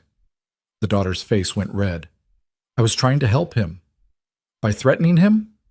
He was being stubborn. He was being independent, and you couldn't stand it. The judge ruled in Raymond's favor. Full restitution plus damages. The daughter was ordered to pay back every penny, plus interest, plus $15,000 in punitive damages. She was also charged with elder abuse. Raymond cried when he heard the verdict. Evelyn won that case, got Raymond his money back, got the daughter charged with elder abuse. But the victory felt hollow because Raymond died 3 weeks later. Heart attack. The doctor said the stress had been too much. His body had held on just long enough to see justice, then given up. At his funeral, Raymond's son approached Evelyn. He was younger than the daughter, lived out of state, hadn't known what was happening until it was too late. He talked about you, the son said, every day after the trial. Said you were the only person who believed him, the only one who treated him like he still mattered. Evelyn couldn't speak. She just nodded, her throat tight. Thank you, the son said, for giving him his dignity back, even if it was just for a little while. He died knowing someone had fought for him. That matters more than you know. That night, Evelyn went home and cried for an hour straight. Maria found her in the kitchen, face buried in her hands, shoulders shaking. Mrs. Mercer? I'm okay. You're not okay. Evelyn looked up. Her eyes were swollen, mascara smeared. I got him his money back, Maria. I won, and he still died. That's not your fault, isn't it? If I'd worked faster, if I'd pushed harder, if I'd... Stop! Maria sat down across from her, grabbed her hands. You did everything you could. And you gave that man something his own daughter took from him. You gave him respect. You gave him justice. You gave him the knowledge that someone cared enough to fight. That matters. That always matters. Does it? He's still dead. Yes, but he died with his dignity intact. He died knowing the truth came out. That's not nothing, Mrs. Mercer. Evelyn wiped her eyes with the back of her hand. I don't know if it's enough. It's never enough. But it's what we have. And you keep doing it anyway. That's what makes you different. The second year was harder than the first. More clients, more cases, more stories of families torn apart by greed, by resentment, by children who saw their aging parents as obstacles instead of people. Evelyn worked 12-hour days, sometimes 14. She skipped meals. She forgot to sleep. She'd wake up at 3 in the morning with her mind racing through depositions and cross-examinations. Her assistant, a sharp-eyed woman named Lisa, who'd worked as a paralegal for 15 years before joining Evelyn's practice, started leaving protein bars on her desk with notes that said, "Eat this or I quit." Evelyn ate them. Most of the time. Lisa was relentless, 28 years old, brilliant, and completely unafraid to tell Evelyn when she was being stupid, which was often. You can't take every case that walks through that door, Lisa said one afternoon, blocking Evelyn's office doorway. You're one person. You're going to burn out. I'm fine. You're not fine. You've lost weight.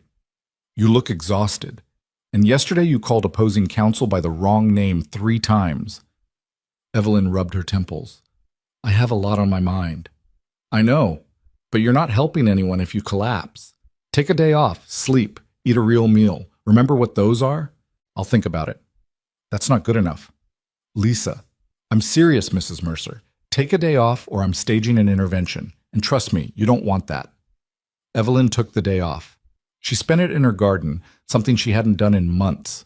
The roses needed pruning, the weeds had taken over. She worked until her back ached and her hands were covered in dirt, and for the first time in weeks her mind went quiet. That evening, she sat on the back porch with a glass of wine and watched the sunset. Maria came out and sat beside her. Better? Yeah, better. Lisa told me she threatened you. She's very persuasive. She's right, though. You can't save everyone, Mrs. Mercer. You'll kill yourself trying. Evelyn was quiet for a long moment. I know. But when I see these people, when they come into my office so broken, so scared, I see myself. 3 years ago, sitting in that courtroom fighting for my life, and I can't turn them away. Then hire more lawyers, build a bigger practice, but don't sacrifice yourself. That's not honor. That's just martyrdom. Evelyn thought about that. You're very wise, Maria. I'm old. There's a difference. They sat in silence, watching the sky turn purple, then dark. One afternoon, about 18 months into the practice, Lisa knocked on Evelyn's office door. Mrs. Mercer, you have a walk-in. I'm booked today. I know, but she says it's urgent, and she's crying. Evelyn sighed and closed the file she was reviewing. Send her in. The woman who walked through the door was young, maybe 30. She had a baby on her hip and fear in her eyes that Evelyn recognized instantly, the fear of someone who was about to lose everything. Mrs. Mercer? Yes, please sit down. The woman sat carefully, like the chair might break. The baby squirmed. She held him tighter, her knuckles white. My name is Rachel Brennan. My husband's family is trying to take my son. Evelyn leaned forward, giving Rachel her full attention. Tell me what happened. My husband died 6 months ago. Car accident. He was driving home from work and a truck ran a red light. Killed him instantly. Rachel's voice cracked. And his parents, they blame me. They say if I hadn't called him, if he hadn't been distracted, he wouldn't have been at that intersection at that exact moment. That's not rational. I know. But grief isn't rational. They needed someone to blame and I was there. Rachel adjusted the baby on her lap. After the funeral, they started coming around more, wanting to see Ethan, wanting to help. At first I thought they were being kind. Then they started criticizing everything. How I fed him, how I dressed him. They said I looked tired, that I wasn't coping. Were you coping? Rachel's eyes filled with tears. No, I was falling apart. My husband was dead. I had a 6-month-old baby. I wasn't sleeping. I wasn't eating. I cried all the time. So I went to see my doctor and she prescribed medication for depression. I've been on antidepressants for years. They help. But after James died, I needed something stronger. That's completely understandable. Tell that to his parents.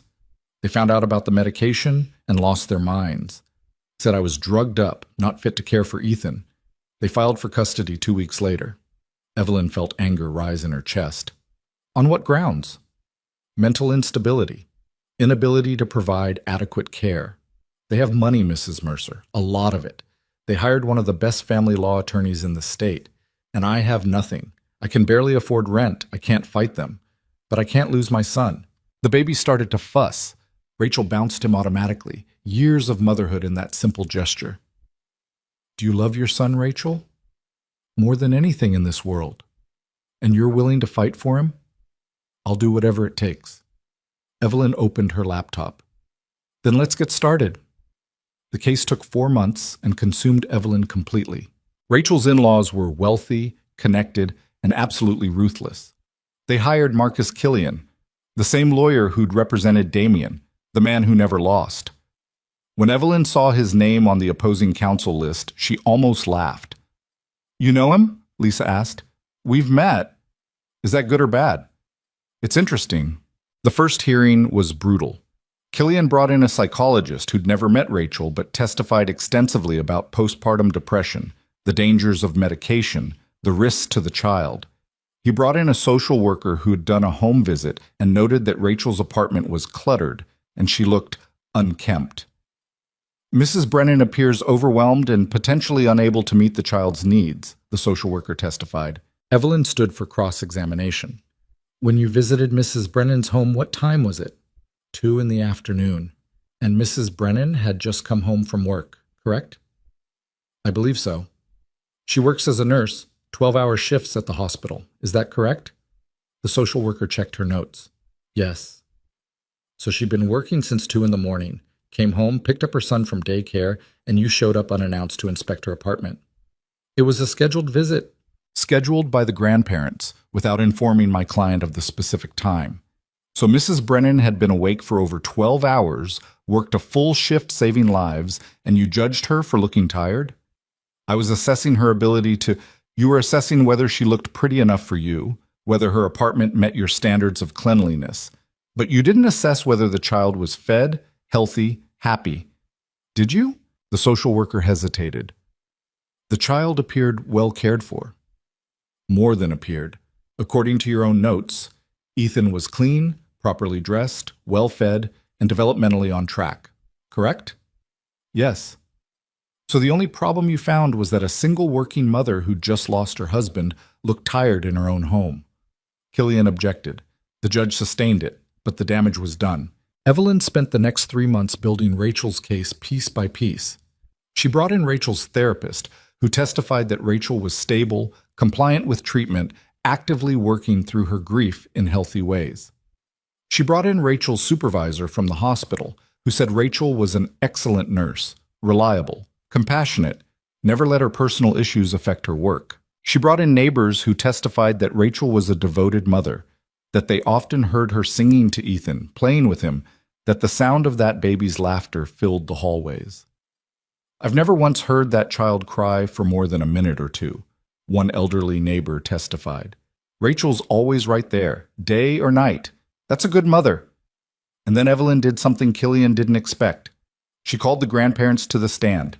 Rachel's father-in-law, Robert Brennan, was a corporate executive, CEO of a manufacturing company. Used to being in control, used to getting his way. He walked to the witness stand with the confidence of a man who'd never lost anything he actually cared about. Evelyn let him get comfortable, let him explain how much he loved his grandson, how concerned he was, how he only wanted what was best for the child. Then she struck. Mr. Brennan, you claim my client is unfit to raise your grandson. That's correct. And your evidence for this is her depression and the fact that she takes medication. Among other things. Have you spent time with Ethan since your son passed away? He hesitated. We've tried, but Rachel has made it difficult. Difficult how? She won't return our calls. She won't let us visit without supervision. She's kept him from us. Evelyn pulled out phone records, months of them, highlighted in yellow. According to these records, you called Rachel twice in the 6 months following your son's death. Once to inform her of the funeral arrangements. Once to tell her you were filing for custody. Is that correct? Mr. Brennan's jaw tightened. We wanted to give her space. Or you didn't care about Ethan until you realized he was the only piece of your son you had left. That's not true, isn't it? Mr. Brennan, how many times did you visit your grandson before your son died? We saw him regularly. How many times? I don't remember exactly. I have Rachel's calendar. She kept detailed records because she wanted Ethan to know his grandparents. According to her notes, you visited exactly 3 times in Ethan's first 6 months of life. 3 times. And one of those was Christmas. Mr. Brennan's face reddened. We were busy. Too busy for your grandson. But now you have time. Now that your son is dead and you need something to fill that hole. We're trying to protect him. From what? A mother who loves him? Or from the reality that your son is gone and no amount of custody battles will bring him back? The courtroom went silent. Mr. Brennan's hands were shaking. You don't know what you're talking about. I know exactly what I'm talking about. You're using this child as a replacement for your grief. You're trying to take him from his mother because it makes you feel less empty. And that's not love, Mr. Brennan. That's selfishness. Killian was on his feet. Objection. Your Honor, counsel is badgering the witness. Sustained. Mrs. Mercer, move on. But Evelyn wasn't done. Mr. Brennan, when Rachel was hospitalized for her breakdown, did you visit her? No. Did you offer to help with childcare? We weren't asked. Did you send food, money, any kind of support? We didn't think You didn't think at all. You did nothing. And now you want to take her son because you've decided she's not good enough. You didn't help her. You didn't support her. You waited until she was at her lowest and then you attacked. Mr. Brennan's eyes were wet. She's not capable. She's more capable than you'll ever be. Because she's still standing, she's still fighting, she's still loving that child even though her entire world fell apart. What have you done except try to make it worse? Evelyn turned to the judge. No further questions. The hearing ended an hour later. Evelyn and Rachel stood outside the courthouse. Rachel was shaking, holding Ethan so tight the baby started to squirm. What happens now? Rachel asked. We wait for the judge to rule. How long? Could be a week. Could be a month. I can't do this for a month. Yes, you can. You've done it this long. You can do it a little longer. Rachel's eyes filled with tears. What if we lose? We won't. But what if we do? Evelyn took Rachel's hand. Then we appeal, and we keep fighting, and we don't stop until Ethan is safe. I promise you, Rachel, I will not let them take your son. The judge ruled 2 weeks later. Full custody to the mother. Supervised visitation for the grandparents, contingent on family therapy, and evidence of a constructive relationship with Rachel. The court finds no evidence that Mrs. Brennan is unfit, the judge wrote in his decision. Depression is not a moral failing, grief is not a crime, and seeking help is not a sign of weakness. Mrs. Brennan has demonstrated appropriate care for her child, maintained stable employment, and actively engaged in treatment. The grandparents' concern appears to stem more from their own loss than from any genuine risk to the child. Rachel sobbed when she read the decision. She called Evelyn immediately. We won. Oh, God, we won. I told you we would. I don't know how to thank you. You already have. Every time you show up for your son, that's all the thanks I need. The grandparents appealed. They lost. 6 months later, Evelyn got a card in the mail. Inside was a photo of Rachel and Ethan at the park. The baby was toddling now, chasing pigeons, laughing.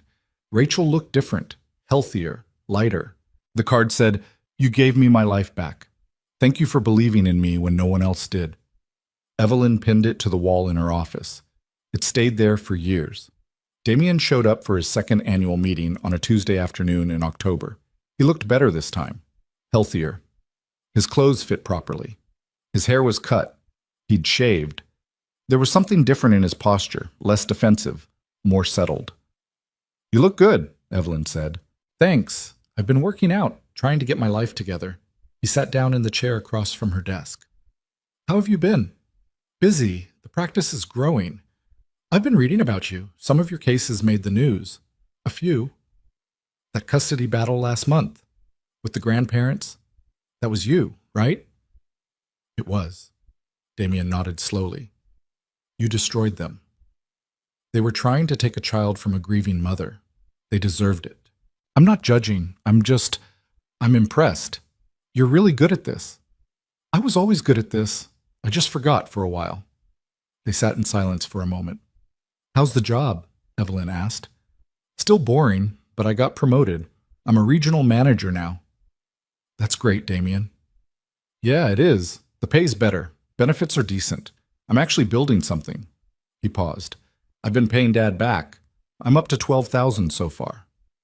That's a lot of progress. It's not enough, but it's something. I figure at this rate, I'll have it all paid back in about 15 years.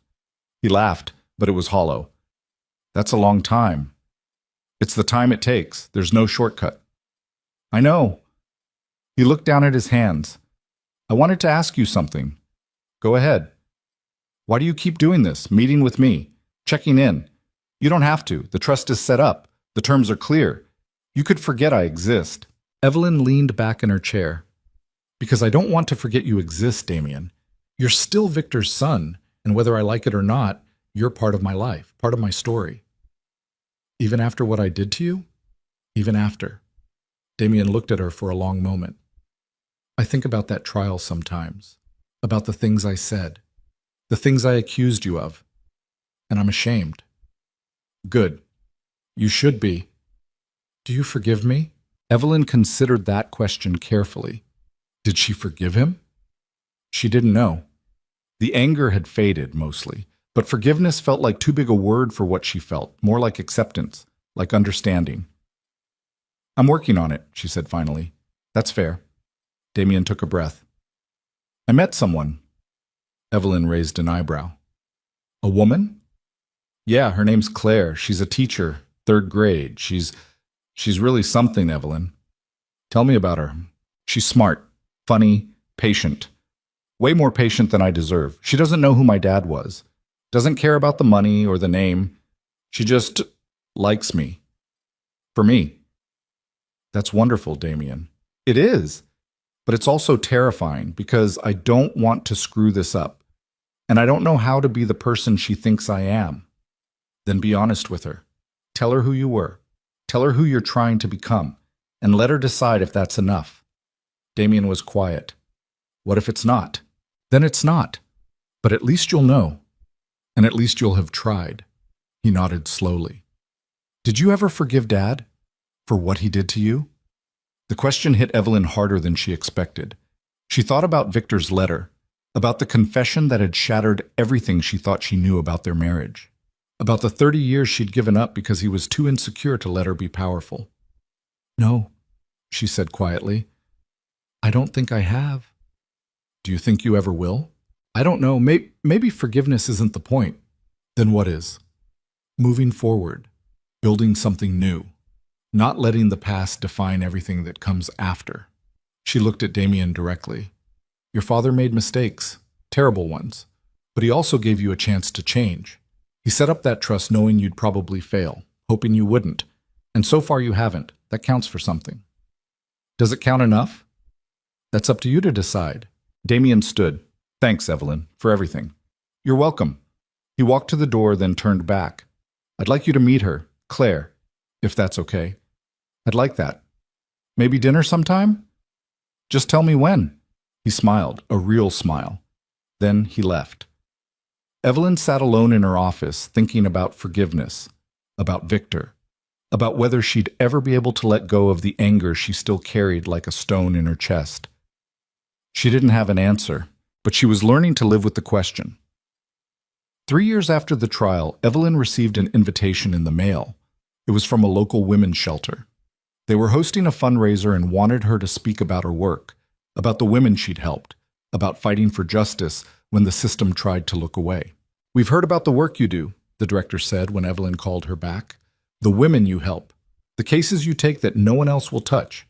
You're exactly the kind of person we want to represent us." Evelyn hesitated. She didn't like public speaking, never had.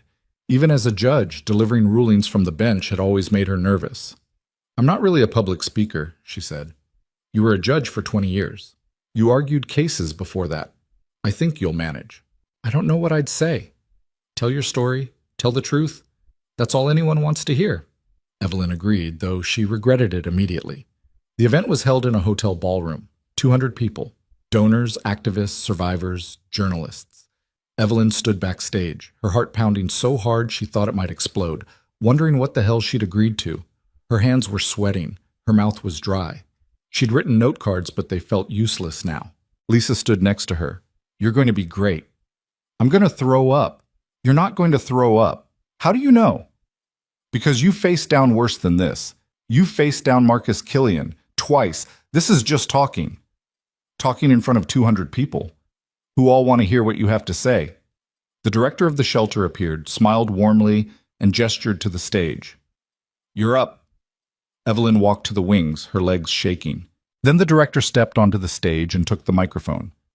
"Ladies and gentlemen, please welcome Eleanor Mercer, attorney, advocate, and a woman who has spent the last 3 years fighting for those who can't fight for themselves. A woman who knows what it means to be dismissed, underestimated, and counted out, and who came back stronger than ever." The applause was overwhelming, loud, sustained. Evelyn walked to the podium, the lights blinding, her hands gripping the edges to keep them from shaking. She looked out at the crowd, all those faces, all those people waiting for her to say something meaningful, something that mattered. She took a breath. "My name is Eleanor Mercer, and for 30 years I didn't exist." The room went quiet, every eye on her. I was Evelyn, the wife, the hostess, the woman who smiled at dinner parties and made sure the house looked perfect and never caused trouble. I gave up my career as a judge because my husband asked me to, and I told myself it was love. That sacrifice was the same thing as devotion.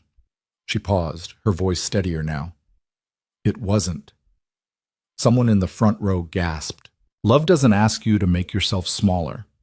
Love doesn't require you to give up your dreams, your ambitions, your sense of self. Real love builds you up. It doesn't tear you down. And for 30 years I let myself be torn down because I thought that's what good wives did." Evelyn's hands relaxed on the podium. "My husband died 3 years ago, and his son tried to take everything from me. He called me a liar, a manipulator, a gold digger. He dragged me through court and tried to destroy me in front of the entire city. And for a while, I let him, because I'd spent so long being small that I forgot I was ever anything else." She looked directly at the audience. "But I wasn't small. I was never small. I was a judge. I was powerful. I was brilliant. I had built a career on justice and fairness and standing up for people who couldn't stand up for themselves. And I'd buried all of that because someone convinced me that being a good wife meant being less." The room was silent except for the sound of people shifting in their seats, leaning forward. "I won that court case. I got my husband's estate. I got my dignity back. And then I did something I never expected. I started helping other people who'd been dismissed, discarded, told they didn't matter. Widows fighting greedy stepchildren. Elderly people battling their own families for basic respect. Women who'd been made to feel invisible." Evelyn's voice grew stronger with every word. "And every single one of them reminded me that we don't have to stay small, that we can take up space, that we can fight back, that we can reclaim the parts of ourselves we lost or gave away or had stolen." She paused, letting the words settle. "I've represented 43 clients in 3 years. I've won most of those cases. I've lost some. And every single one taught me something about what it means to fight for yourself when the world tells you you're not worth fighting for." Tears started rolling down Evelyn's face, but she didn't wipe them away. "So if you're here tonight and you've been told you don't matter, that you're too old, too weak, too broken to fight, I'm here to tell you that's a lie. You matter. Your voice matters. Your life matters. And no one gets to take that from you. Not your family, not your spouse, not society. No one." Her voice broke. "You deserve to be seen. You deserve to be heard. You deserve to take up all the space you need. And if someone tries to make you smaller, you fight. You fight like hell. Because you are worth it. The applause started slowly. One person, then another, then a section, then the entire ballroom erupted. People stood, the entire room on their feet, clapping, some crying, some shouting. Evelyn stood there, tears streaming down her face, her hands shaking, feeling something she hadn't felt in decades. Whole, powerful, free. After the event, dozens of people approached her, thanking her, sharing their stories, asking for advice. One woman, probably in her 50s, grabbed Evelyn's hand and squeezed tight. "My husband controls everything," she whispered. "The money, the house, my car. I've been trying to leave for 2 years, but I don't know how." Evelyn pulled out her business card. "Call me tomorrow. We'll figure it out." The woman's eyes filled with tears. "Really?" "Really, I promise." Another woman approached, older, maybe 70. "My daughter-in-law is trying to have me declared incompetent. She wants my house. Come to my office. We'll talk." By the time Evelyn left the ballroom, she had 17 new potential clients, 17 people who needed help, who needed someone to believe them. Lisa looked at the stack of business cards Evelyn had collected. "We're going to need more lawyers." "I know. And a bigger office." "I know that too." Lisa grinned. "This is a good problem to have." "Yeah, it is." That night, a woman approached her as the crowd thinned out. Mid-50s, elegant, composed, wearing a suit that probably cost more than Evelyn's car. "Mrs. Mercer, my name is Catherine Wells. I'm on the board of the State Bar Association." "Nice to meet you." That was an incredible speech, truly. "And I have a question for you." "What is it?" Catherine handed her a business card. "Have you ever considered returning to the bench?" Evelyn blinked. "What?" "There's an opening on the state appeals court. The governor's looking for candidates to submit for consideration, and after hearing you speak tonight, I think you'd be perfect." "I've been retired for 30 years. "So? You've also been practicing law for 3 years. You've built a reputation as someone who fights for justice, who stands up for the vulnerable, who doesn't back down when things get difficult. That's exactly what we need on the bench." Evelyn stared at her. "Are you serious?" "Completely. The appeals court needs people who understand what's at stake in these cases, people who've lived through the system's failures, people who know what it means to be overlooked." Catherine smiled. "People like you." "I don't know what to say." "Don't say anything yet. Think about it. Talk to people. But know that if you're interested, I'll champion your nomination myself." Catherine handed her a business card and walked away, leaving Evelyn standing there holding a piece of paper that might change everything. Again. She went home that night and sat in her study, the one she'd rebuilt, the one that no longer looked like Victor's, the one that was finally hers, and stared at Catherine's business card. Could she do it? Could she go back to the bench? She'd left it decades ago, walked away because Victor asked her to, because she thought being a good wife meant giving up everything else. And now someone was offering it back. But she wasn't the same woman who'd left. She was older. She'd been through hell. She'd been torn apart and rebuilt. She'd learned things about herself, about the world, about justice that she never could have learned sitting behind a bench. Would that make her better or worse? Maria found her there an hour later, still staring at the card. "Mrs. Mercer, what's wrong?" Evelyn handed her the card. Maria read it. Her eyes went wide. "Oh my God. Yeah. Are you going to do it?" "I don't know." "Why not?" "Because I'm 71 years old, Maria. I'm not the woman I was when I left the bench. I'm older, slower. I don't know if I can handle that kind of responsibility anymore. The long hours, the impossible decisions, the weight of knowing that every ruling affects real people's lives." Maria sat down across from her. "With all due respect, Mrs. Mercer, that's bullshit." Evelyn laughed despite herself. "Excuse me? You've been running a law practice for 3 years. You work 12-hour days, 14-hour days. You take on cases no one else will touch. You fight like hell for people who have nothing. You've won battles against lawyers twice as expensive with 10 times the resources. And you're telling me you can't handle being a judge?" "It's different." "How?" Evelyn didn't have an answer. Maria leaned forward. "Mrs. Mercer, you spent 30 years being someone you weren't. Someone smaller, someone quieter, someone who didn't cause trouble. Don't spend the rest of your life doing the same thing. If you want this, take it. If you don't want it, that's fine too. But don't say no because you're scared. You've earned the right to be afraid and do it anyway. What if I fail? Then you fail, but at least you'll have tried. At least you'll know. Evelyn looked at the card again, at the name printed in neat letters, at the possibility it represented. Then she picked up her phone and made the call. Catherine Wells? Ms. Wells, this is Eleanor Mercer. We spoke earlier tonight. Mrs. Mercer, hello. I've been thinking about what you said about the appeals court position. And? I'm interested, very interested. What do I need to do? Catherine's voice brightened. Leave that to me. I'll start the process tomorrow. But Mrs. Mercer, you're making the right choice. The bench needs people like you. People like me? People who've fought, people who've lost, people who've come back, people who know what justice really means. The confirmation process took 6 months and was more brutal than Evelyn expected. Background checks that dug into every decision she'd ever made as a judge, every case she'd handled in her new practice. Interviews with the Bar Association, with judicial review boards, with the governor's team. Public hearings where anyone could show up and testify for or against her nomination. Some people questioned her judgment, said she'd been out of the game too long, said her personal life, the lawsuit with Damien, the revelations about Victor, made her a liability, said she was too emotional, too involved, too willing to let her personal experiences cloud her legal reasoning. One lawyer stood up at a public hearing and said, Eleanor Mercer has an axe to grind. She's been through a nasty estate dispute. She's represented one side of these battles for 3 years. How can we trust her to be impartial? Evelyn sat in the audience and listened, her hands folded in her lap, her face calm. Then her client started showing up. Rachel, the young mother she'd helped keep her son, testified on her behalf. She brought Ethan, who was 3 now, bouncing in the seat next to her. Eleanor Mercer gave me my life back, Rachel said, her voice shaking but strong. She didn't just win my case.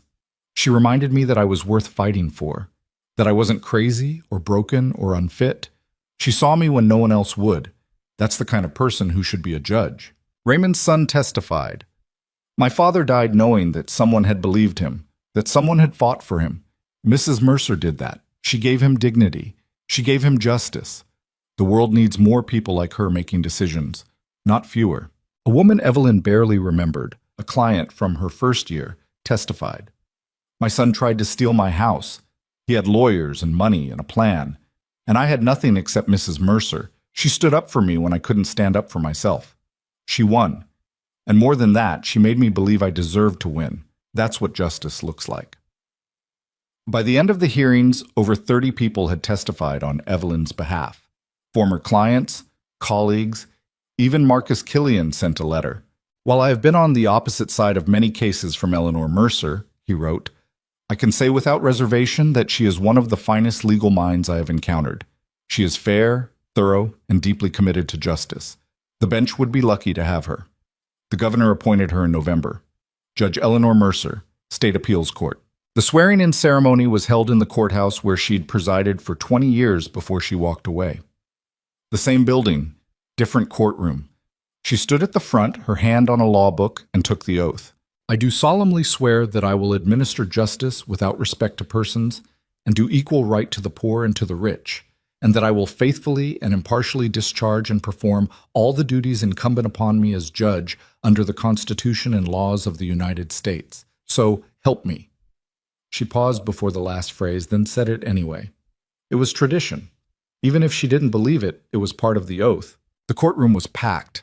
Maria was there in the front row, crying. Lisa stood next to her, beaming. Gerald Whitmore sat in the back, nodding with pride. Rachel was there with Ethan, a dozen other clients scattered throughout the room. And Damien. He stood in the back, uncomfortable in a suit that looked new, his hands in his pockets. When Evelyn's eyes found him, he smiled, a real smile. After the ceremony, people lined up to congratulate her. Shake her hand. Welcome her back. Damien waited until everyone else had left. Congratulations, Evelyn. Thank you for coming. I wouldn't miss it. He paused, looked around the courtroom.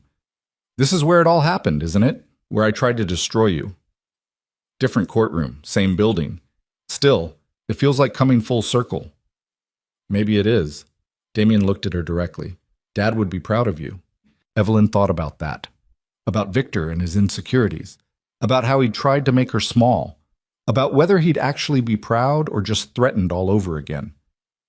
I don't know if that's true, she said finally, but I'm proud of me, and that's enough.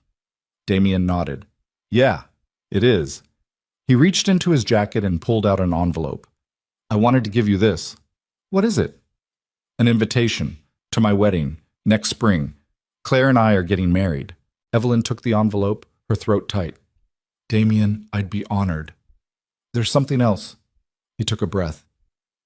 We're having a baby. Claire's 3 months along. Tears sprang to Evelyn's eyes.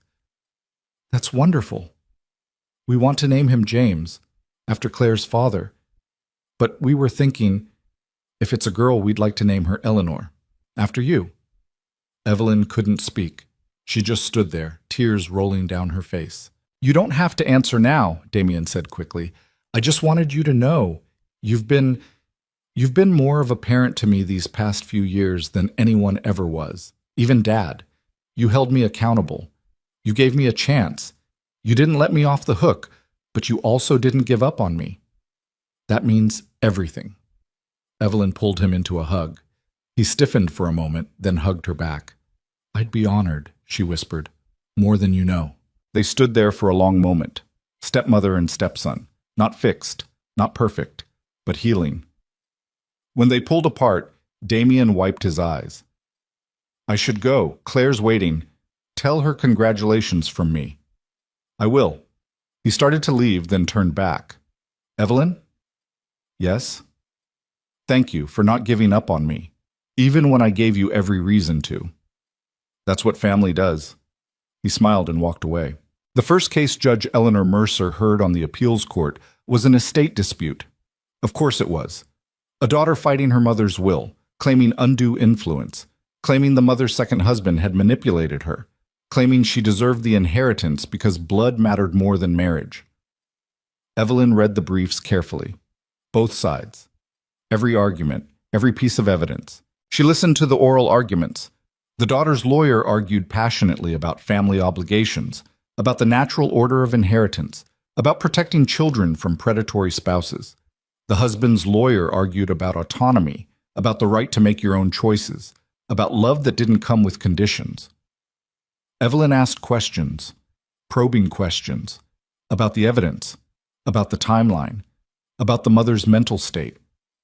Was the mother evaluated by a physician? She asked. Yes, Your Honor. Multiple times she was deemed competent. And the daughter's evidence of manipulation? Circumstantial at best. The mother's decisions were consistent with her values and her relationship with her husband. Evelyn took 3 weeks to write her decision. It was 28 pages long. She cited precedent, legal standards, evidentiary requirements. But she also wrote about dignity, about the right of every person to make their own choices, even at the end of their life, about the difference between influence and coercion, about love that didn't require taking. She thought about Victor, about Damien, about everything she'd been through, and she ruled in favor of the mother's autonomy, upheld the will, protected the husband. But she also wrote something that surprised everyone. This court recognizes that families are complicated, that grief makes people act in ways they might not otherwise, that the desire to preserve a parent's memory can sometimes manifest as legal action. However, the law cannot remake our relationships. It cannot heal our wounds. It can only protect the autonomy of those who can no longer speak for themselves. In this case, the mother spoke clearly, and we must listen. The decision was published. It made headlines. Appeals judge issues landmark ruling on elder autonomy. Eleanor Mercer's return to the bench, a new era of estate law. Evelyn's phone rang for days. Reporters wanting interviews, legal scholars wanting to discuss the case, other judges calling to say they agreed or disagreed or just wanted to talk through the reasoning. She answered some, ignored others, because she wasn't doing this for recognition. She wasn't doing it to be famous or important or powerful. She was doing it because it mattered, because somewhere out there, someone was being dismissed, overlooked, told they didn't matter, and she was going to make sure they were heard. 5 years after the trial, Evelyn sat in her chambers late at night, reviewing briefs for the next day's arguments. Her back ached. Her eyes were tired. Reading glasses perched on her nose. A cup of tea gone cold on her desk. But she was happy. Truly, deeply happy. Maria had retired 2 years earlier, moved to Florida to be near her grandchildren. They talked every Sunday. Maria sent pictures of the beach, of her grandkids, of her new life. She sounded content in a way Evelyn had never heard before. Lisa ran Mercer Legal Services now. Evelyn had signed it over to her completely, along with enough funding to keep it running for decades. The practice had grown. 8 lawyers now. A waiting list of clients. A reputation for taking on impossible cases and winning them anyway. Damien sent pictures from his wedding. He looked genuinely happy. Claire was beautiful, warm, everything Damien needed. They had a daughter now. Eleanor James Hale. Ellie for short. The photos showed a chubby, smiling baby with Damien's eyes and what looked like his mother's nose. Evelyn had cried when she first held her namesake. This tiny person who represented second chances and hope, and the idea that people could change. Damien was different now. Still working. Still paying Victor back, though he was ahead of schedule. He and Claire had bought a small house. Nothing fancy, but theirs. He called Evelyn once a month, sometimes just to talk, sometimes to ask for advice, sometimes just to say thank you. "I'm teaching Ellie to walk," he told her last week. "She's so stubborn, just like Dad." "Just like you too," Evelyn had said. "Yeah, I guess that's fair." Victor's estate was mostly gone now. Evelyn had donated large portions to women's shelters, legal aid organizations, elder advocacy groups, scholarship funds for law students. She kept enough to live comfortably, to never have to worry. But the rest went to people who needed it more. Because she'd learned something in those 5 years. Money didn't matter. Not really. Not. What mattered was who you were when no one was watching. What you did with the power you had. Whether you used your strength to lift people up or tear them down. Evelyn had spent 30 years being torn down. She'd spent the last 5 building others up. And she wasn't done yet. She closed the brief she was reading and looked at the photo on her desk. It was from her swearing-in ceremony. She was standing in her judge's robe, smiling, surrounded by people who loved her. Maria, Lisa, Gerald, Damien, Rachel with Ethan, Eleanor Mercer. Not Evelyn. Not Victor's widow. Not the woman who'd been dismissed as just a housewife. Eleanor. The judge, the fighter, the woman who'd reclaimed her life. She turned off the light and locked her chambers. Tomorrow, there'd be more cases, more fights, more people who needed someone to stand up for them. And she'd be ready, because she'd learned the hardest lesson of all. You can't pour from an empty cup. You can't love someone into wholeness by making yourself broken. You can't save anyone by losing yourself. Real strength isn't about sacrifice. It's about boundaries, about knowing your worth, about refusing to be small just because someone else needs you to be. Victor had tried to make her small. Damien had tried to destroy her. The world had tried to dismiss her. They'd all failed. Because Eleanor Mercer was done being anything other than exactly who she was meant to be. Powerful, brilliant, unbreakable. And finally, after 71 years, completely and utterly free. She walked out of the courthouse into the cool evening air. The city lights sparkled around her. Somewhere in those buildings, someone was hurting. Someone was being dismissed. Someone needed help. And tomorrow, she'd be there. But tonight, she went home to her house that was finally just hers. To her study that held her books and her memories and her future. To her life that she'd built from the ashes of everything she'd lost. She poured herself a glass of wine, sat on the back porch, watched the stars come out. And she smiled. Because this was it. This was freedom. This was what it meant to be whole. Not perfect, not unmarked, not untouched by pain, but strong. Standing, still here, still fighting, still winning,